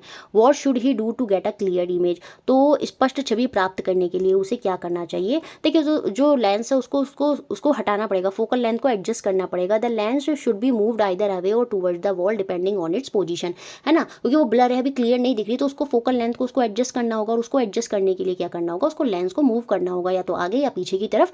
ये डिपेंड करेगा कि किस तरह से ऑब्जेक्ट की पोजीशन है। तो ऑप्शन नंबर 3 जो है वो मेरा यहाँ पर आंसर हो जाएगा। नेक्स्ट क्वेश्चन देखते हैं, क्वेश्चन नंबर 51 जो 7 फरवरी 2023 में क्वेश्चन बना। Which of the following scientific concept can be illustrate through a periscope. निम्नलिखित वैज्ञानिक प्रत्ययों में से किसका प्रदर्शन परिदर्शी द्वारा किया जाता है। पेरिस्कोप का कॉन्सेप्ट मैंने आपको समझाया था, इस तरह से कार्डबोर्ड लेते हैं वो वाला, ये यहाँ पर यहाँ मिरर लगा देते हैं, यहाँ मिरर लगा देते हैं, लाइट आती है बाहर से, जब वो ऑब्जेक्ट की इमेज हमें बननी, यहाँ से टकराएगी, यहाँ आएगी, फिर यहाँ से यहाँ चली जाएगी, तो बाहर का जो ऑब्जेक्ट है वो हमें अंदर दिख जाता है, तो वो पेरिस्कोप होता है जो पनडुब्बी में यूज होता है। और यहाँ पर मल्टीपल रिफ्लेक्शन ऑफ लाइट जो है इसका हम जो है इस पर ये कार्य करता है। तो ऑप्शन नंबर 1 जो है वो मेरा यहाँ पर आंसर होगा। नेक्स्ट क्वेश्चन देखते हैं जो 7 फरवरी 2023 में ही बना था। Which of the following statement are true. कौन से कथन सत्य हैं ये हमको यहाँ पर बताने हैं। An object can be seen only if it reflect light. बिल्कुल, एक वस्तु तभी दृष्टिगत हो सकती है जब वह प्रकाश का परावर्तन करती है। जैसे कमरे में अंधेरा होता है तो आपको वस्तु रखी हुई दिखाई नहीं देती, क्योंकि होता क्या है, जैसे ये ऑब्जेक्ट रखा है, लाइट आई, इस ऑब्जेक्ट से टकराई, और टकराने के बाद आपकी आंखों पर आती है, ठीक है। तो जब ऑब्जेक्ट हम तभी देख पाएंगे जब लाइट रिफ्लेक्ट होगी, उस ऑब्जेक्ट से टकराकर वापस आएगी, तभी हम वस्तु को देख पाएंगे। तो ये बात तो बिल्कुल सही है, सही कथन ही हमको यहाँ पर बताने हैं। तो जब ये बात तो सही है, ए तो पक्का आना है ऑप्शन में, ठीक है, ए आएगा। तो अब यहाँ पर बी सेकेंड या थर्ड जो है वो मेरा सही हो सकता है। Convex lens always produce a real image. अभी हम पीछे पढ़ते आ रहे हैं, ये जो कॉन्वेक्स लेंस होता है सेम वही काम करता है जो आपका क्या काम करेगा, कॉनकेव मिरर करेगा। कौन काम करेगा, कॉनकेव मिरर करेगा। इसमें रियल भी इमेज बन जाती है, और जब फोकस और पोल के बीच में होते हैं या बहुत ज़्यादा पास आ जाते हैं मिरर के तो वर्चुअल भी बनती है। और यहाँ पर ये कह रहा है उत्तल लेंस सर्वदा वास्तविक प्रतिबिंब बनाता है, ये गलत है, बी गलत है, तो ये भी गलत हो गया। इट मीन्स ऑप्शन नंबर 3 ए और डी जो है वो मेरा यहाँ पर सही हो जाएगा। ये गलत है, ये सही है, ठीक है। फोर्थ क्या कह रहा है, when the size of the image formed by the concave lens. Concave lens मतलब वही जो आपका कॉन्वेक्स मिरर होता है, is smaller than the object. जो इमेज बनी है, ठीक है, कॉनकेव लेंस के द्वारा, एक अवतल लेंस द्वारा बनाया गया प्रतिबिंब जब बिंब से छोटा होता है तो प्रतिबिंब का उन्मुखीकरण सीधा होता है। बिल्कुल सही बात है। देखिए इमेज जो होती है कॉनकेव मिरर में वो हमेशा कैसी बनती है, इमेज जो होती है वो ऑब्जेक्ट से छोटी ही बनती है, और इमेज जो बनती है वो कैसी होती है, वो इरेक्ट ही होती है उसमें। ये बात भी यहाँ पर बिल्कुल सही है। तो ए और डी जो है वो मेरे यहाँ पर सही हो जाएंगे। इट मीन्स ऑप्शन नंबर 3 मेरा यहाँ पर सही हो जाएगा। अब देखिए ऑप्शन नंबर सी को अगर मैं देखूँ तो कायदे में ये भी सही है।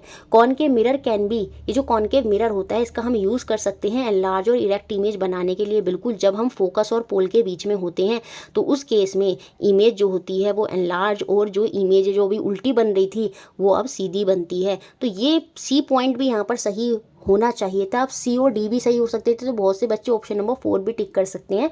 तो असल में तो यहाँ पर थर्ड और फोर्थ ऑप्शन दोनों सही होने चाहिए। ऑब्जेक्शन किया नहीं होगा, इसी वजह से ऐसा होता है। ऑफिशियल आंसर की में ए और डी सही माना है, बट सी भी यहाँ पर सही है। एक आवर्धित एवं सीधा प्रतिबिंब उत्पन्न करने के लिए अवतल दर्पण का प्रयोग किया जा सकता है। अब इसने ये नहीं बोला कि हमेशा, अगर यहाँ पर लिख देता ऑलवेज तब ये गलत हो जाता। Concave mirror always use to produce enlarge and erect image, नहीं, इसमें हम छोटी और क्या कहते हैं एनलार्ज ना होकर स्मॉल और साथ में इरेक्ट ना होकर वर्चुअल इमेज भी प्राप्त करते हैं। ऑलवेज होता तब ये गलत होता। बेसिकली इन्होंने कैन को ही ऑलवेज समझ लिया होगा, इसी वजह से सी ऑप्शन भी इन्होंने देखा नहीं, बाकी सी ऑप्शन भी सही है। तो मेरे हिसाब से यहाँ पर जो आंसर है वो थर्ड ऑप्शन भी है और फोर्थ ऑप्शन भी है।